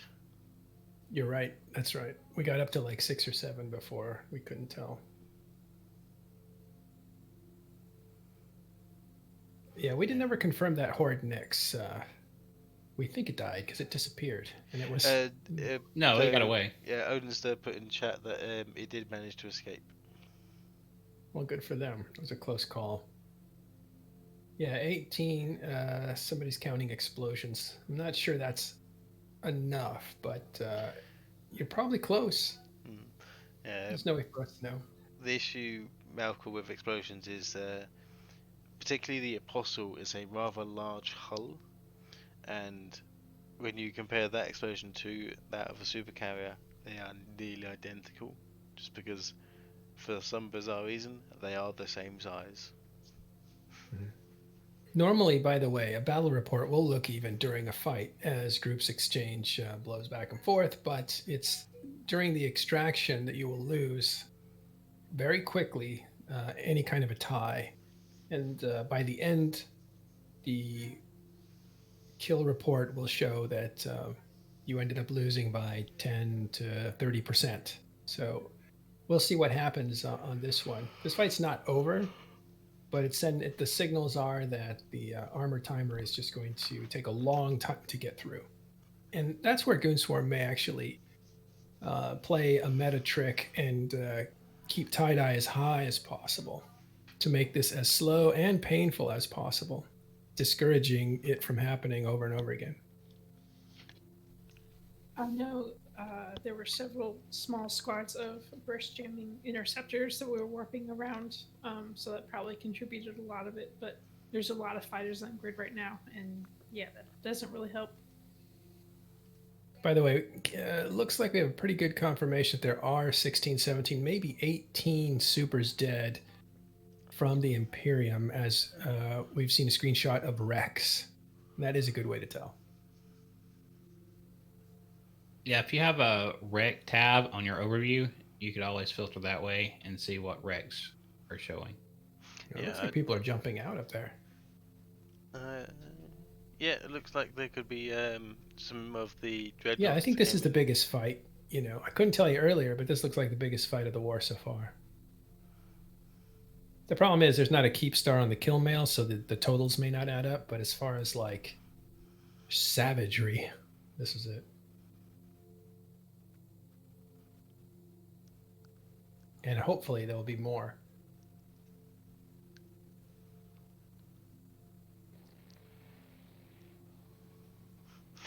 Nick just put in chat. I'll be warping By the way, in that's my Noctis 18 fleet. supers so far. They're probably a lot more tackled. We'll see how many of those they get through. While we wait, January, I want to ask you, you were covering this war really well early on with full reports, and I'm sure you've been watching it since then. I don't know how much time you've had to, but have you got any thoughts on the war in general?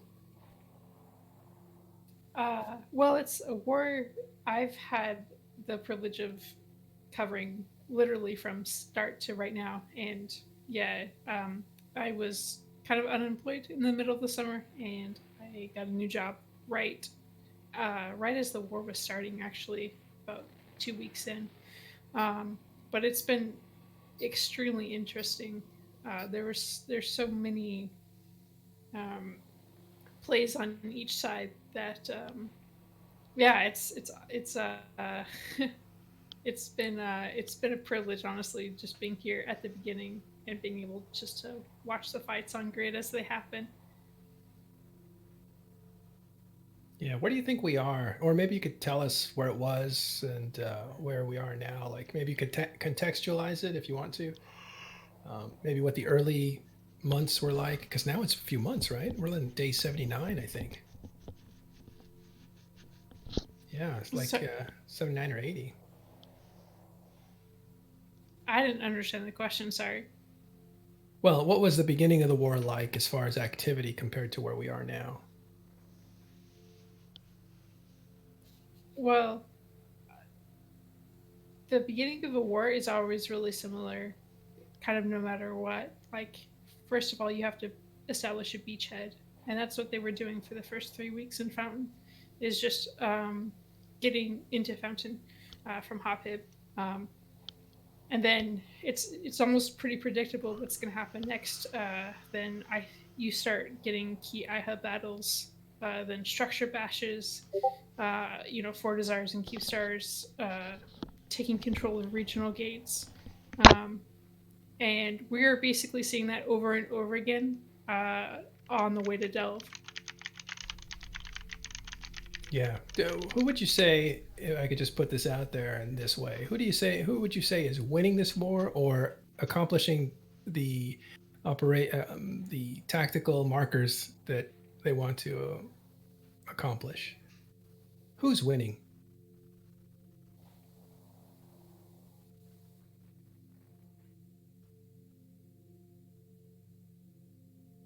You gonna take the fifth? Well, I'm not gonna play into like who's doing more test or pandemic family. Like they're pretty equal in their usefulness and their contributions to the war.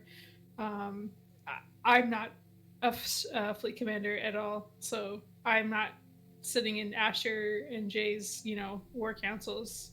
So I'm assuming that those guys who know way more than I do know are gonna know how to defend their space when the time comes.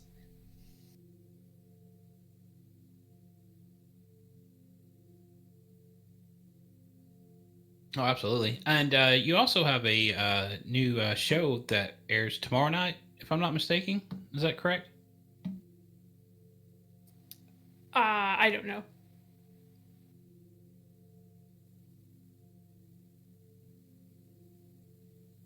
All right. Well, how much damage is on that structure, Sully? How long are we in for? Looks like we're almost to the third notch. So There should be a percentage of damage done, right? you have to have it locked to see the timer and the actual, not the timer, but the actual like percentages. 78. Thank you. I believe. Somebody locked it for us in game. Yeah, definitely. All right. Well, it may not be too bad.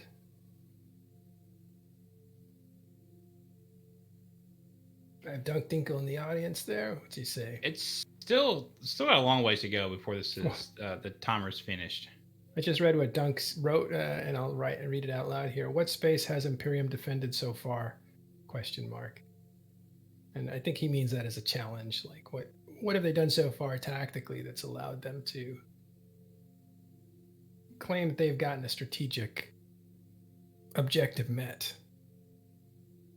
Well, there was a couple of successful defenses against Keepstar attacks. Those eventually prolonged the inevitable in Fountain, but YTAC 2 was a clear victory. It was a defense. Again, it only held off the inevitable, and they knew it, and they said that out loud. The second defense wasn't necessarily a successful defense, but it was a server crash, and that kind of saved the Keepstar for another day. It did die later, but I have to be objective about it. And if Pappy has put out plans to take over Fountain, they can check that off. If they've put out a plan to say take over Aquarius, they're close to checking that off. Now they might say that they've already done it, and they're pretty close to true. They had a lot of the high iHubs taken over and are ticking up. Once those iHubs get to about day 30, they'll be able to put in jammers. They'll be able to build bridges. They'll be able to essentially create infrastructure in Aquarius. And they will be sitting on the border of Delve. Now, this is a fight for a very important system, 49 TAC U. And if we had seen Pappy routed or degraded in some way, I would consider that a tactical win. Because this system here is very important. Some people say it's not important for the Imperium, it's just kind of a bonus system, but it's a very important system for Pappy. So the denial of that strategic system would have been a win for the Imperium had they secured it. They haven't been able to take it back or destroy the iHub that's in here. So if I'm looking at it objectively, And this war is not over by any means. It looks to me like the plan is working that they have put together. Now, I don't know if that was their original plan or they're adjusting the plan publicly to make it look like they're accomplishing all the things they wanted to accomplish. But it seems pretty sound when they say we're going to do this thing. They've kind of done it. By the way, having 49 Tech U as a bridge to catch has been very helpful, but it's also cost him a Titan and a Wyvern because it's not completely secure. And Goonswarm was able to execute very well a couple of dread bombs that ended up taking out some capitals, super capitals. Right. But to Imperium's credit, it took a coalition of this size just to be able to do this, right? To threaten them. So it took pretty much every other nullsec entity of the game coming together to attack them. And the war is still not over yet, right? They could still defend. So yeah, this fight isn't even over. Right, correct. So we don't know what's going to happen. And like you were alluding to earlier, once you start like extracting some of your heavier assets off the field, it's unlikely that you are going to bring anything else in.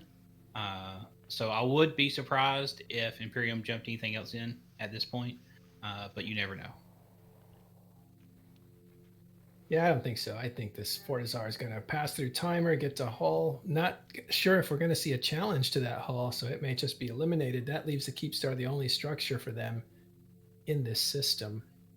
And that Keepstar won't be taken down until this system can effectively be jammed, in which case you won't see Titans get within jump range of this system because they won't be able to get in. Yeah, I think given today, if the hull of this Fortizar, assuming it does get reinforced, isn't contested, I think it would be a very bad plan from Goonswarm, given especially of how much bloodshed has happened over this. We are still seeing now there are still 5 super capitals tackled in that group. If we load up the capital grid, we should hopefully see, those super capitals I don't think are longed for this world. Probably not, but at the end of the day, they're just super capitals, right? It's not like they got a bunch of Titans tackled. Yeah, so. But it's like... So you can see on the stream now, there is a dozen red dots and a lot more blue and white. So the white in this case are still friendly with the blues. I just haven't got them as an updated contact on this character. Absolutely.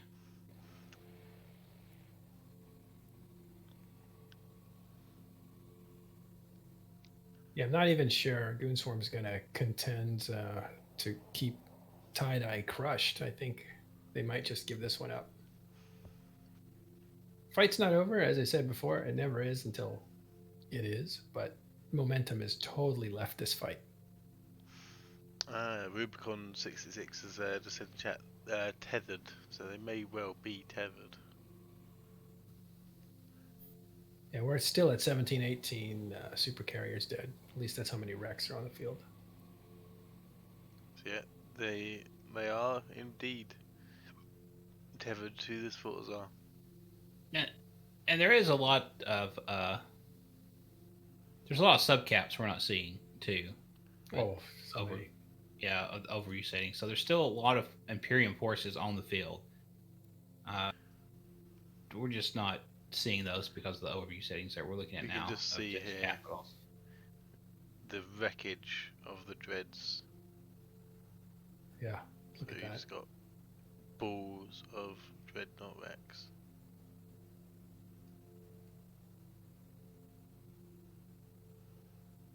Let me see, it's more dreadnoughts and fossils.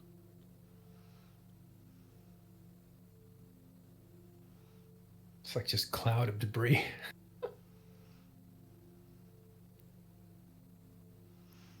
So here we see the subcapital grid as well that is going on. Again, the attacking forces, Pappy and Legacy, have have a field majority here. So I dare say that Goonswarm is unlikely to re-engage. There are still Goonswarm on the field. However, these could well be tethered or taking a few shots out. But given of when this fight was at its peak, to the amount we're seeing now, there is a lot less. And we are seeing, as you see there, 2 capitals are jumping out. Although the timer is still ticking very slow. Question, was there actual escalation? Yes, there was. You saw a dread escalation, then you saw supers. We didn't get to a Titan escalation, although they were in position. I believe that Test and Pappy were the first to drop deads. I believe it was Pandemic Horde, in fact, rather than Pappy itself. First dropped in a group of about a dozen to 1.5 dozen dreadnoughts, on top of the Goon Swarm Baltic fleet, I believe it was. And then more dreadnoughts came in, and Goon Swarm was the first to escalate with supers. They brought in between a dozen and 3 dozen supercarriers at the start, and that's when the attackers brought in their super fleet. Goon Swarm continued to jump in more supers, dreadnoughts, and yeah, it was just stacked on top of each other until we get to where we are at the moment. Yeah, in this time zone, the Imperium is very outnumbered. On this D scan that we just got, Goonswarm is the largest alliance on the field with 643, followed by Test, which has 530, followed by Horde, 532. Test has 407, so that alone is 930 versus 640. But in addition to that, you have NC with 260, Pandemic Legion with 156, Fraternity with 135. This isn't even their prime time. Brave with 117. Then you finally get to another Imperium ally with the Initiative having 109. So you can see how those numbers are really slanting towards the Pappy / Anaconda coalition.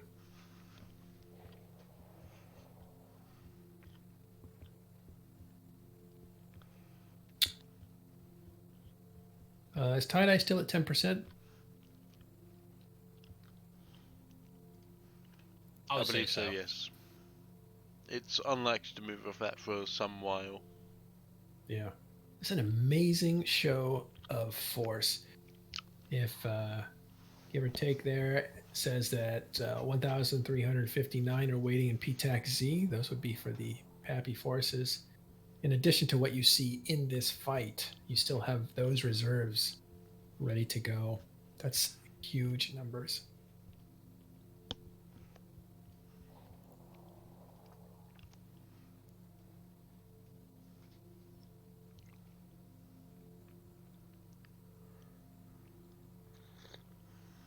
Oh, I believe Ron USMC is on. Is that right?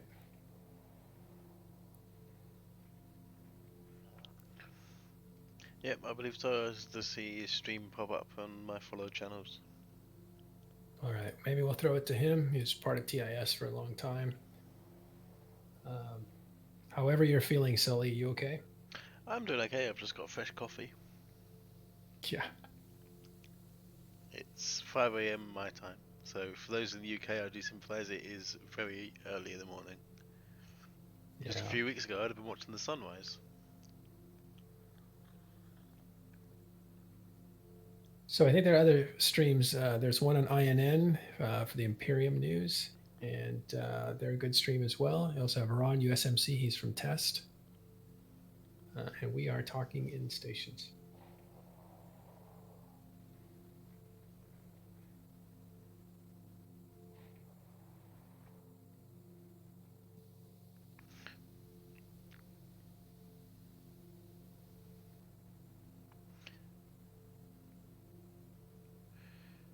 Droth Reloaded just said in the chat, so the cap's still brawling, they are indeed.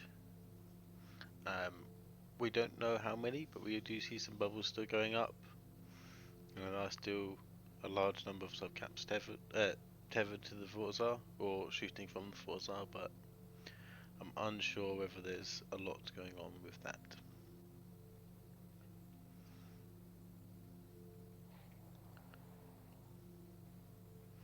Basically, there's some more of the super capitals are extracting out. So these were the supers that were safely tethered onto the Fortizar.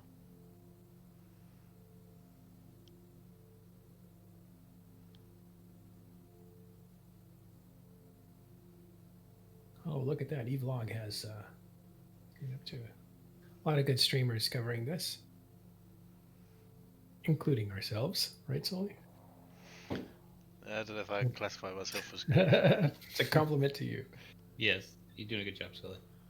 Doing fine. It's weird in that I thought I would be more tired than I actually am. A little bit of adrenaline. I love how big those explosions are for capital ships. They just light up the horizon.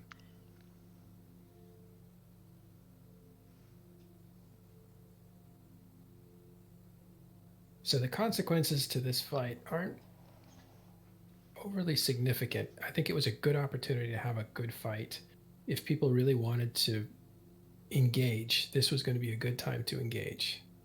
You had the right environment and people were motivated. So this was a show of force on both sides, and both sides showed they were committed. For some reason, I don't think that the Imperium had the performance they wanted out of the server. Maybe they were not in position, but they extracted and took a beating doing it, because when you extract, you do lose more. And the objective will go to Test and Pappy and everybody else involved. That's Horde and Test and everybody else. They're going to take this Fortizar here that's not super significant, and they're going to move it past armor timer, and next time you see people attacking this thing, it will blow up. And that will leave the Keep Star as the only structure in this system still belonging to the Imperium. Now, what's interesting about this fight is there is no Sinojammer here, which is, again, why it could be a contested fight. And so it was kind of risky not to wait till the Sinojammer was able to be installed. That would eliminate a ton of risk. So I think Pappy was willing to show force and attack this thing, fully knowing that they could be counterattacked by the Imperium, which is exactly what happened. Correct. And this being a Fortizar, right? It's a little bit softer target than the Keep Star as well. Depending on how this goes, they might actually try for the Keep Star before the 30-day timer runs down, so they can actually install the Sinojammer in the system. Yeah, I don't know if attacking the Keep Star without a Sinojammer would be a smart move, because the most efficient way to clear Keep Stars, as was said by William himself, is with Titans. There's no more efficient way. You don't have to worry about extra Tidal from drones, it's just Titans with guns. So I don't believe they will do an attack on the Keep Star using Titans, or a large variant of supers, just from, if you obviously have all your fighters committed on a Keep Star and you get dread bombed, then you are still at risk, things like that. Like Mel said though, today's fight isn't over any major strategic target.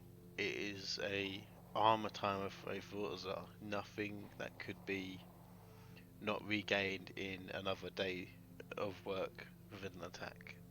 So it's a very odd. It's very odd to see a fight of this scale over this structure. However, I think both sides have used this as a kind of a sparring round, so to speak, to test the waters and see how things are.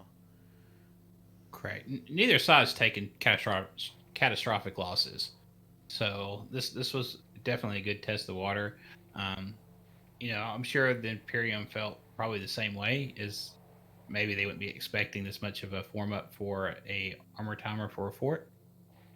So that could have been one of the reasons they decided to go in on this engagement. But from everything we're seeing currently, looks like Pappy has one, possibly, and Imperium are trying to extract or safe log the rest of the supers. Yeah, is it currently? Probably.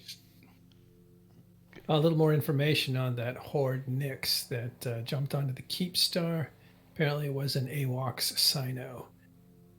That's not confirmed, but it's what we're hearing. So that would explain. Maybe he didn't warp to the Keep Star. Maybe he jumped to the wrong Sino. Oof. That's an And I don't think it was a unfortunate way to go. mistake. Yeah, it would have been an AWACS, which means that it was somebody that was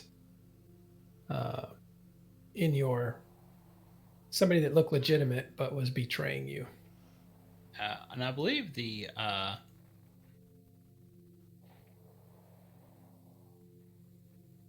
Horde did that to some Imperium forces on the first Keep Star that was sailed during right before the War of the North with the Imperial Legacy.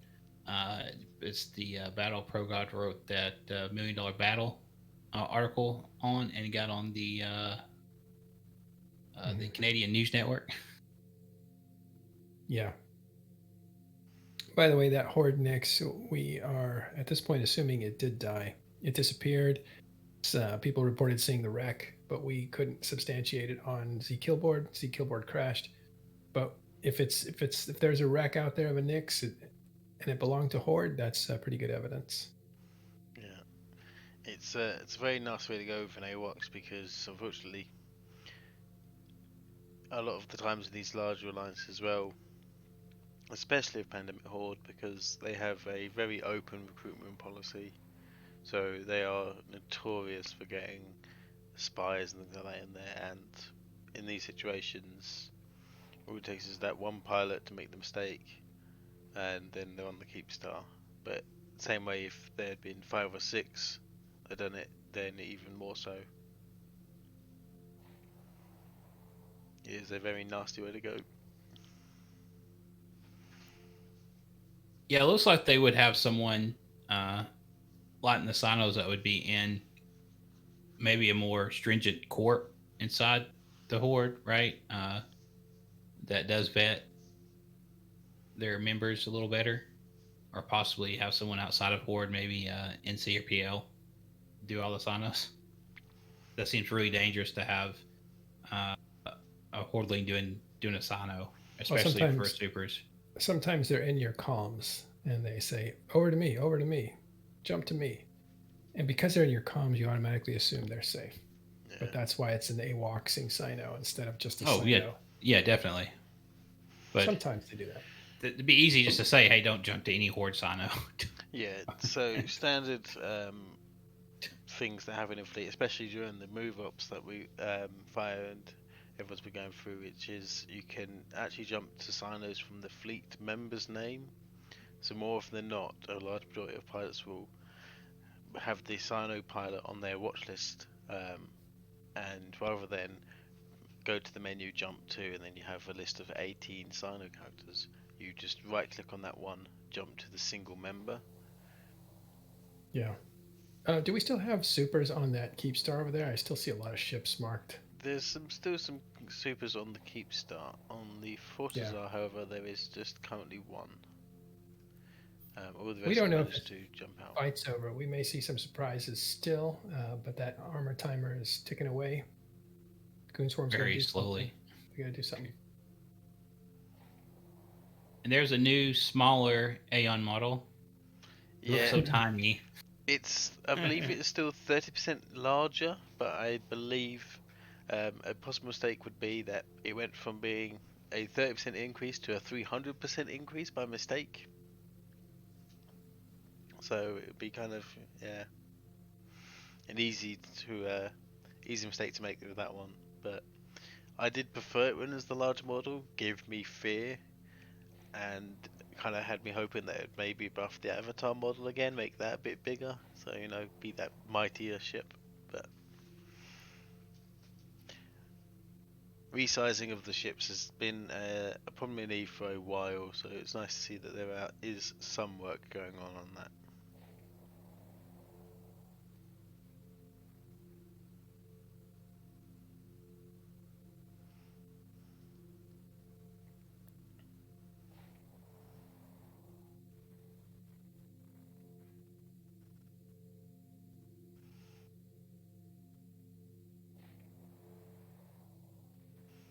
We currently still have Test and Pappy forces with the grid control. There are still some fleets moving around for both sides, but we are seeing dreadnoughts leave the grid, jumping out to PTAC Z, and the Fortizar is still slowly taking damage. We are probably coming up to around 50% now. Let me just load this overview.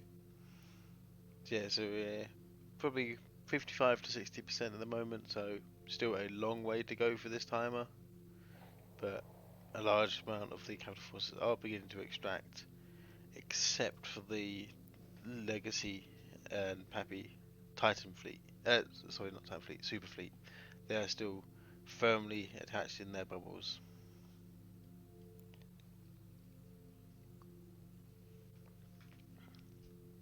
Yeah, I think we can confirm the Horde Super died. That Nyx is dead. Its wreck is on screenshots, so. Well, that definitely helps, right? On the Imperium side. Well, it's not a big zero. Yeah, and they definitely. did extract the Vendetta, which we thought was going down. It escaped. That's a plus.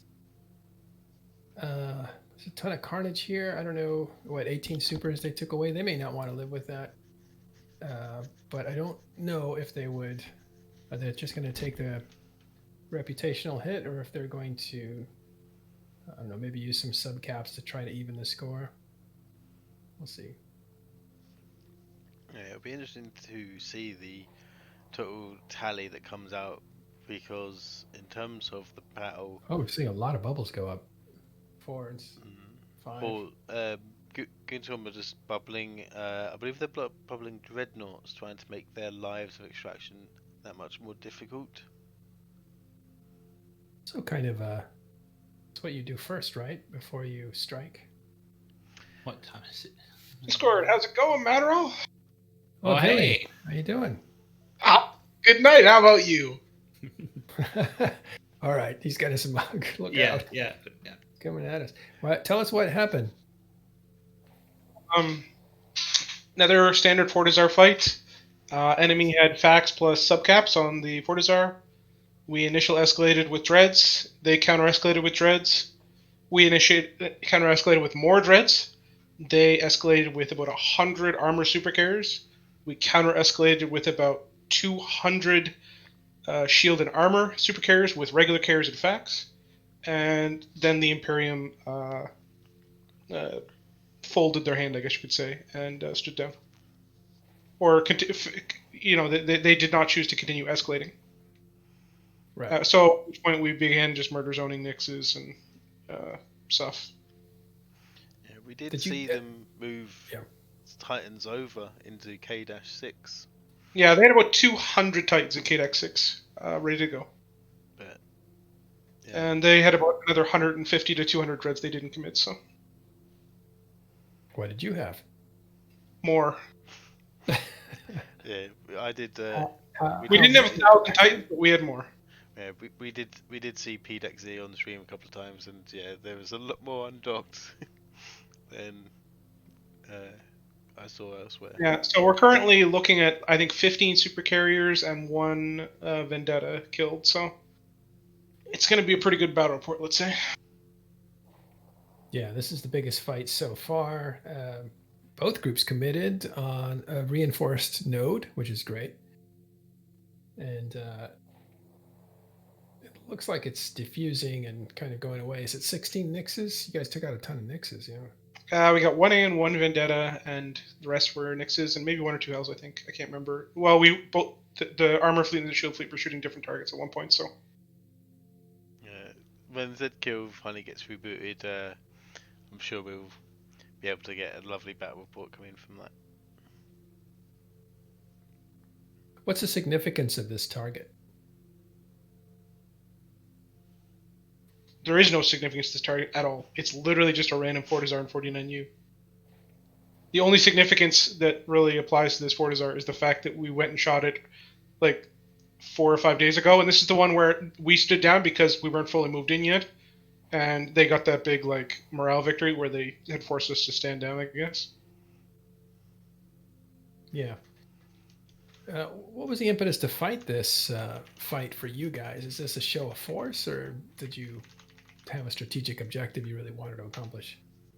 We wanted to win a Super Cap fight. That was our strategic objective. Did you think that they were going to go all the way in?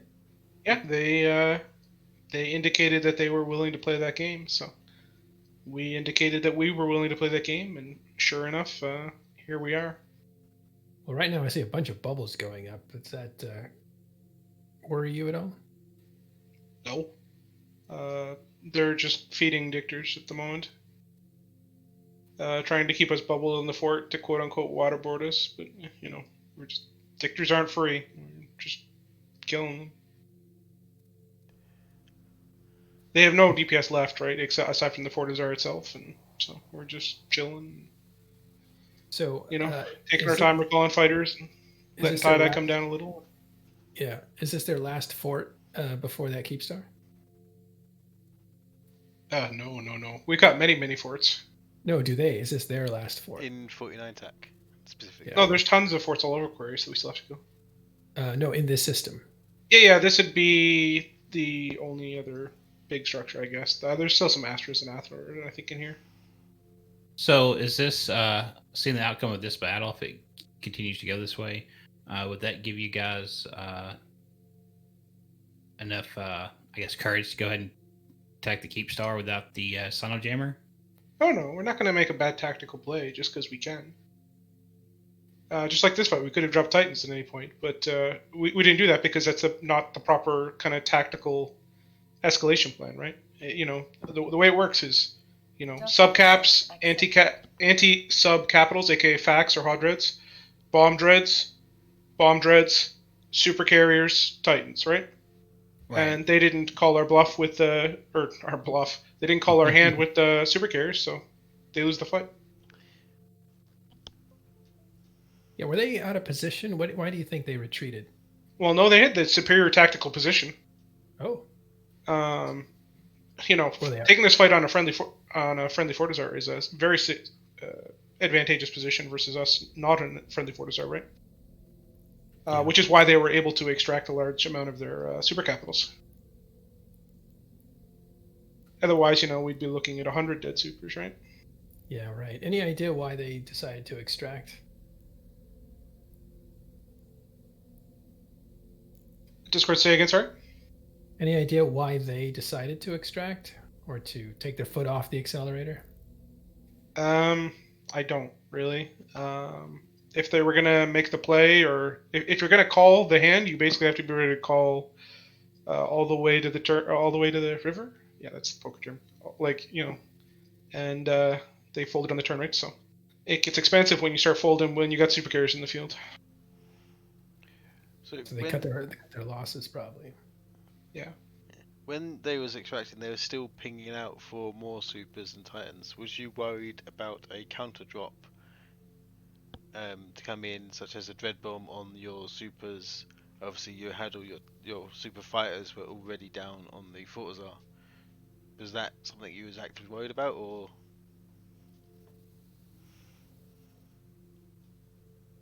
Not really. We were ready. We had more assets to commit, than they did. Even still, when we had fully committed to the field, so we were ready for them.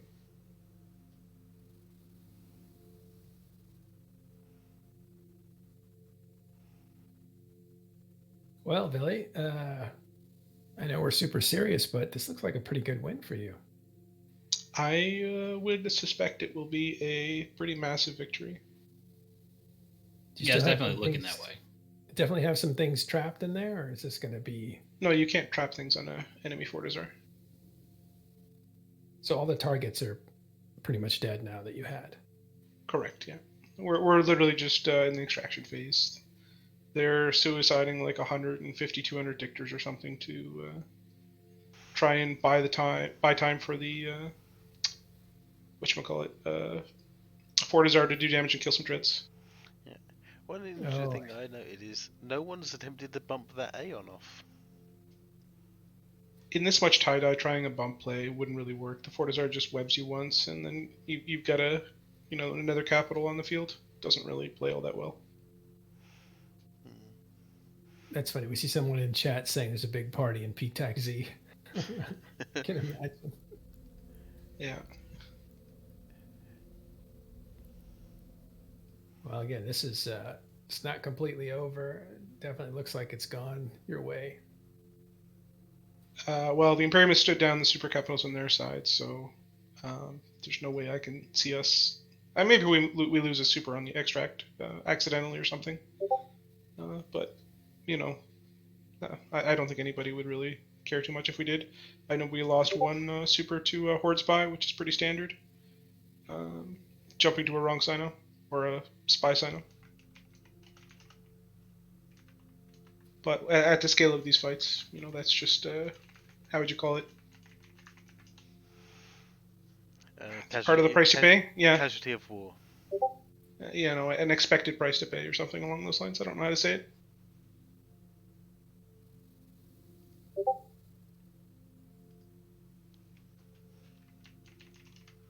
And this is pretty late USTZ as well. It started Prime USTZ, right? It's extremely UK time zone. Yeah. It's like 12:30 here almost. Thanks for the subs there. Thanks.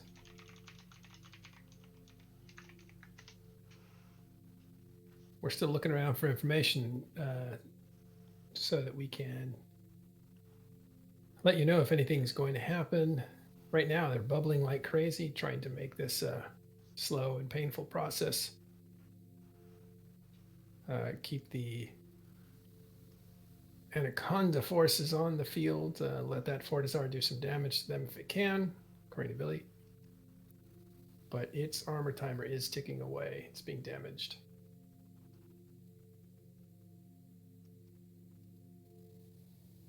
Is that the TCU being Entosis there? No, that's someone shot the Keepstar.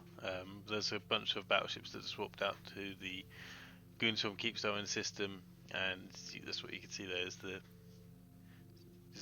There is an Entosis going on for the iHub at the moment. It is. Yeah, that's what I was talking about. Oh, so I thought you Yeah. meant the Keepstars. Look at there. No, yeah, I meant the it's the DCU, is it? IHub, I mean. Yeah, it's that's the iHub IHub. being condensed. So. Well, if they get that 30-day timer resets again. Yeah, technically, if they did kill the iHub, it really would be a 30-day reset. However, I have a sinking feeling that with the amount of pilots that are currently on this screen, it'll be a very risky maneuver. But does tie-dye count against the time it takes to Entosis? Because it might take that long to warp there. So the nodes are also in the constellation rather than just this one system. So it's not a first attack; it's after it's come out of reinforce. So there could be nodes next door, with which may have less tie-dye.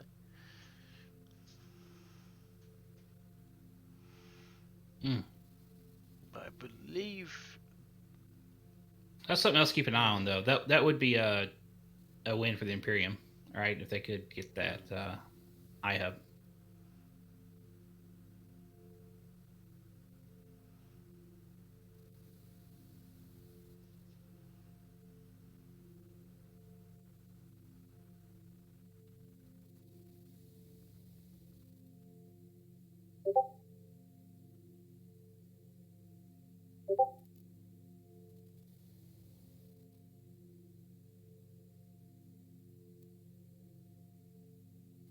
How much do we have on that timer? Is it going slowly? Yeah, we're just coming up to. I'd probably start to get a good view because of everything in the way. Yeah, so we've still got.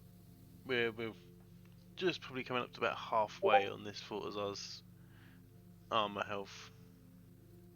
Which it should start going a little faster now that the majority of the Imperium forces have left the field, and probably most of the DPS is going to start going on to the Fortizar. Yeah, so local is down to 2,700. It has shrunk by almost, what's that? Almost 700 pilots since the peak of the fighting. I believe we just started to top out at 3,500 in system.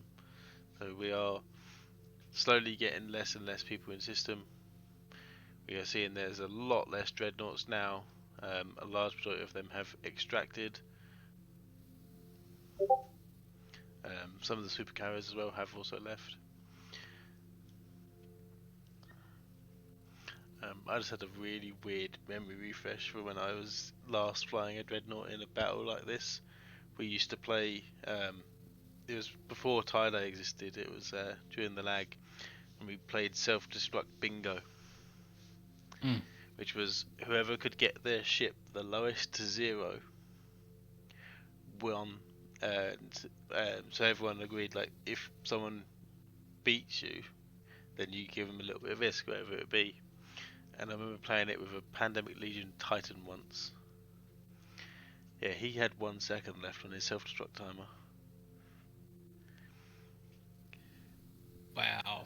But I just remember sat in a battle with lag, and so everything was just slow. But self-destruct, for some reason, always seemed to work really well. And yeah, playing that. Some of the old players may have remembered it as well from sitting in pauses as well.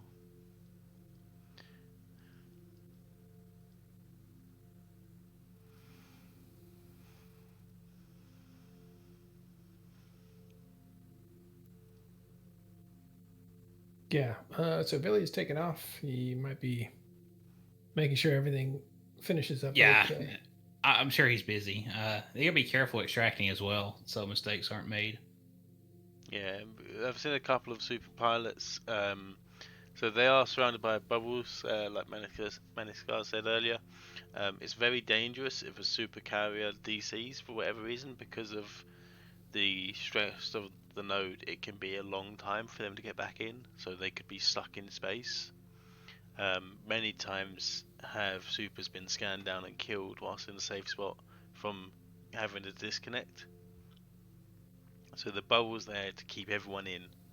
So if anyone DCs, they don't warp off. It just keeps them there. So, but we are Those are seeing, actually defensive bubbles. yeah, we are seeing some of them float towards the edge and then they sign her out. This could be pilots who no longer have the time to commit, or just really are tired of sitting in this tie-dye, so they'll float out and jump out to a safe point. Well, at this point, it'd probably be better to pull in the fighters anyway from the supers and just have the subcaps hit the Fortizar. It would probably go faster because the tie-dye would go away. This is where you can get a psychological advantage here, is to make this thing drag out. Then the forces of the Anaconda coalition there will remember this is a long process. And that is another way to discourage people from showing up. Remember, this is not for a kill mail. It did deliver, though. Delivered when those Nixes went kaboom.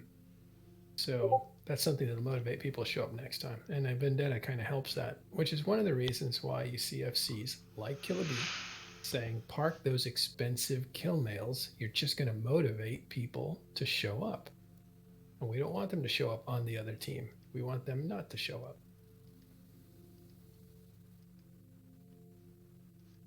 Yeah, it's quite amazing what people will do to get on shiny kills. I remember seeing videos for the first Vanquisher kill, Komodo and Moloch, and the amount of things that just get thrown at it just to make it die because it's big and expensive. confirming a Vendetta died in this fight. Apparently had 15 billion in modules, and that's an expensive ship already, about the scale of a Titan as far as price goes. Yeah, and if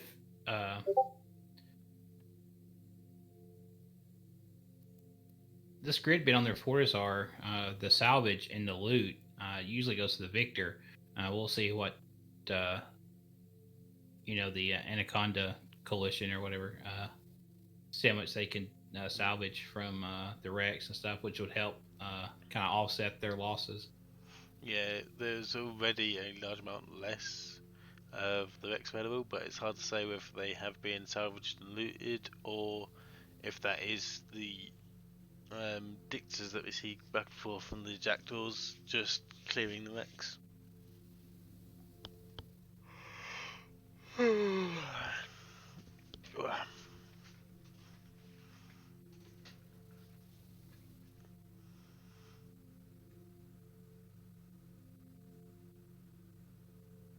All right, for those people that have stuck around, I have a little announcement that will sneak into the middle of this battle report. I'm going to be interviewing Andrew Groen of the Empires of Eve fame. He wrote the Volume 1, and he's just finished Volume 2. It's coming out in October. So he and I are going to have a sit-down one-on-one, and we're going to review his book and talk to him about EVE Online. That'll be recorded on Sunday for release next week. Ooh, that sounds good. I'll look forward to that. Yeah, I've read that volume in one preparation. In preparation, I've read the book, and it is very good. I like it even more than the first one, and the first one was great. Do we know if will have the audiobook ready on launch of the book itself, or will it be just the hardback, paperback, and Kindle version? Or would the Kindle version be available as well on launch? Well, I'll ask him. I'm sure the paperbacks, the hardcover, and the digital copy will probably all come out at the same time. I don't know about the recording because he'd have to actually do the recording. But I'll ask him. It was the audiobook he did himself, the commentary on it, so it was really good. Just did the narrate. He narrated the book, so it's really nice. Are we tracking any of those explosions anymore, Sully? I was just thinking that myself. There was nothing really down there to explode. There's a couple, like the Fortizar still trying to kill some dreads, and I think looks like there may be a couple. It's probably test dreads, possibly. Yeah, I That's believe just that getting killed by the fort. Yeah, I believe that was the Naglfar going pop.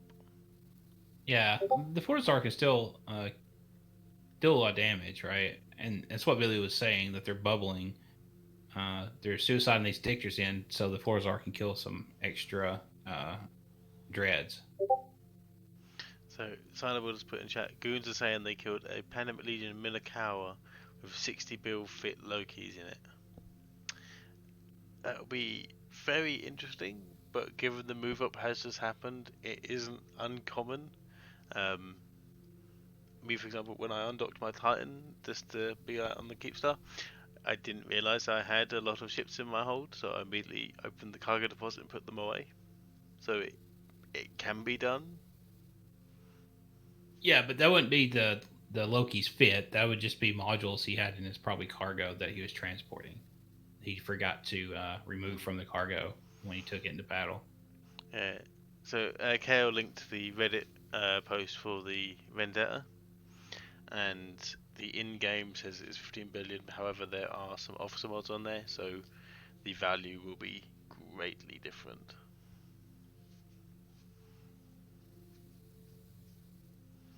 Yeah, I think Imperium has a couple things to point to, and they will point to it. Probably post some things here and there. But this was a pretty clear defeat with both groups showing maximum flex, I guess. I believe the standard responses didn't want those supers anyway. Or already replaced. or already replaced.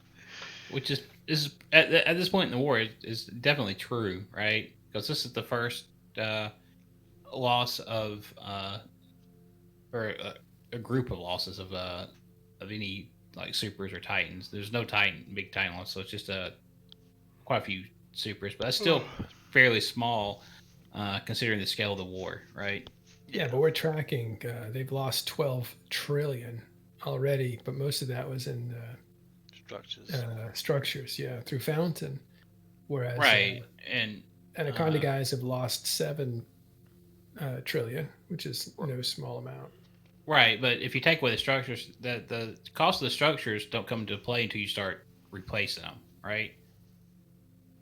They're not going to be replacing the structures, so they're down the structures, but they're not really down that much ISK. Yeah. So if you remove the structures, it'd be a better comparison of just where the ISK loss is actually at as far as affecting SRP. Well, part of the problem with measuring ISK is that there's a lot of T1 doctrines being used. And those just they don't add up like T2 doctrines do.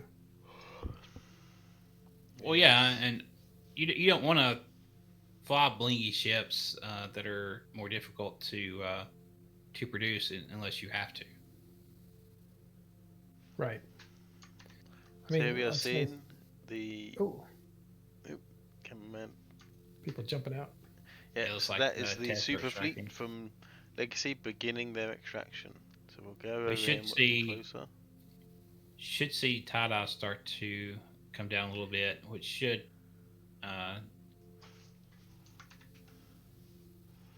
increase the speed in which the Fortizar could be killed. Yeah, so that is the FC's given the command, okay, now everyone jump, and literally then everyone is getting out as quickly as possible. You do not want to be left behind here. But that's why you extract the heavy assets first, and you let the subcapitals stick around and make sure that if anybody gets into trouble, they have some agency to get them out. Just look at the amount of bubbles that are currently present on this grid. Yeah. There's a lot of bubbles. That is a lot of bubbles.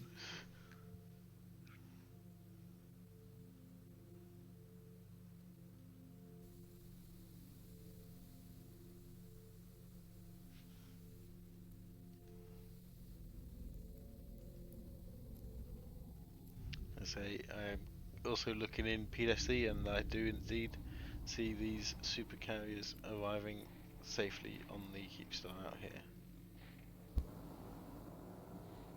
Funny, the direction that those light rays are going is actually on the map the direction of PTEC-Z.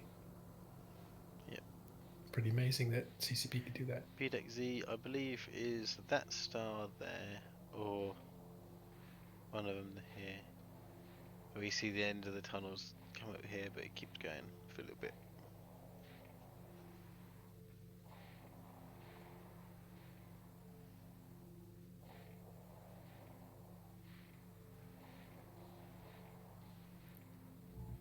Docking request accepted. We are beginning to see the effects of this, that tie-dye is now reclaiming itself back from being at maxed for coming up to 2 hours. It was probably at maxed. It is now beginning to reclaim itself. It is no longer stressed beyond belief. Well, that is an interesting move. At this point, you want to reduce tie-dye to make this go faster. Again, Goonswarm's or Imperium's interest is to make this go on and as long as possible and be as boring as possible. And the Anaconda Coalition, their mission is to make this thing as painless as possible and go as quickly as possible. So it's a calculated risk. Take your heavy assets off the field. Still have grid control. But those guys should be able to clean it up. But again, they're within jump range. There are lots of dreads. Again, there's supers out there. If the Imperium wanted to re-escalate, it's a possibility. Yeah, we haven't heard from anybody on the Imperium side specifically to say if they have actually stood down or not, but I would assume that would be the case. Yeah, They may be still together waiting for a mistake to be made, but that would be it, right? Somebody'd have to make a mistake for something to happen, or for the yeah. Imperium to make their move. I've seen some pings that to back up what Really said, they have stood down their main super and Titan fleet. I do believe there are still a couple of dread bomb groups out there, which is why the command is given and so many ships are jumping at once, just to make sure that there's not one or two supers left behind, and then a dread bomb comes in, especially as we have seen them in range of this system and the system next door from the travel moves. Because obviously we did have a Titan die in the system the weekend gone.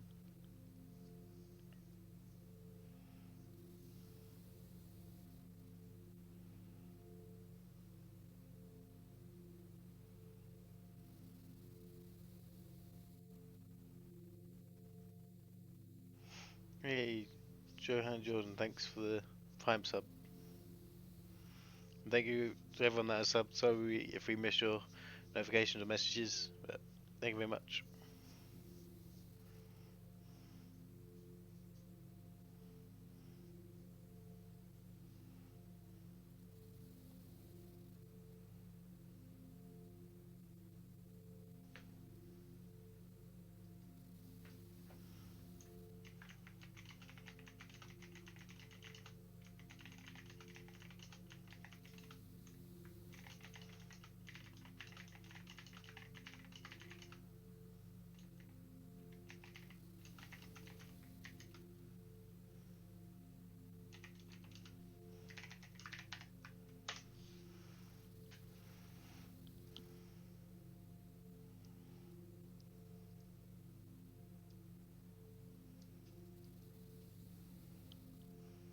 All right, let's do a recap. And we'll keep an eye on things, but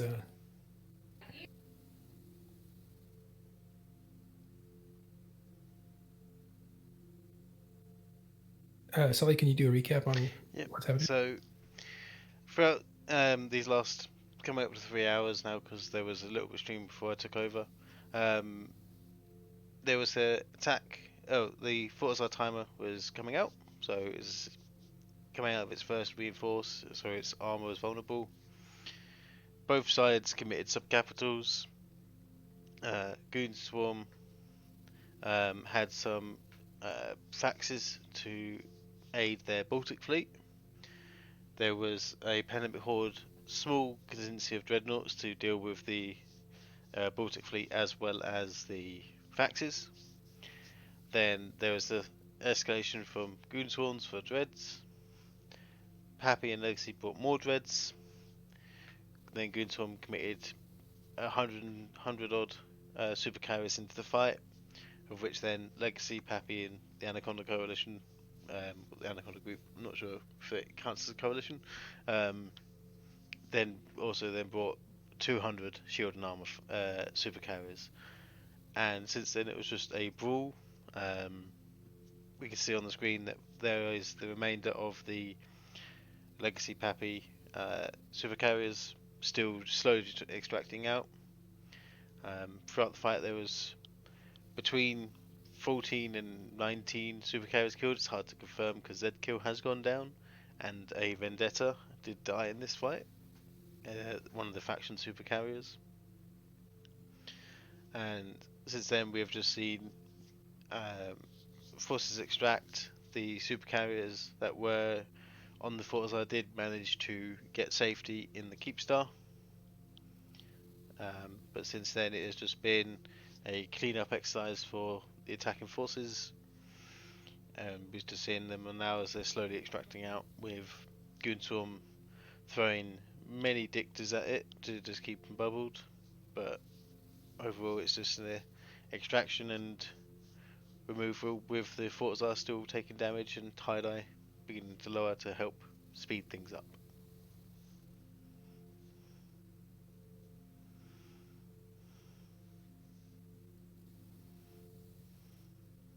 All right, thanks for that.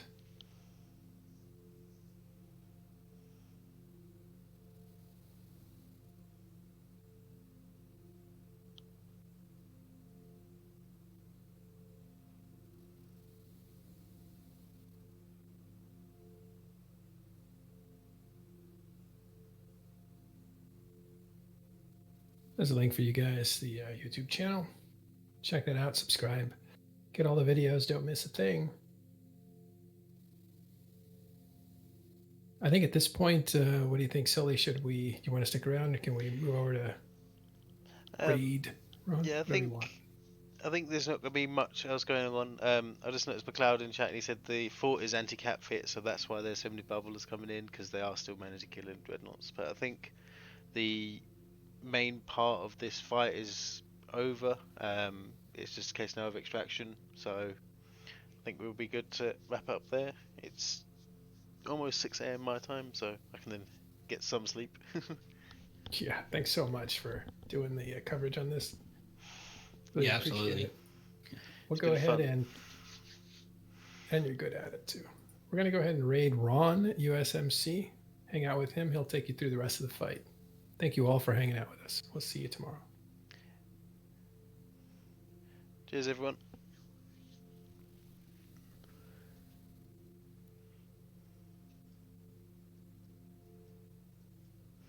Are we off?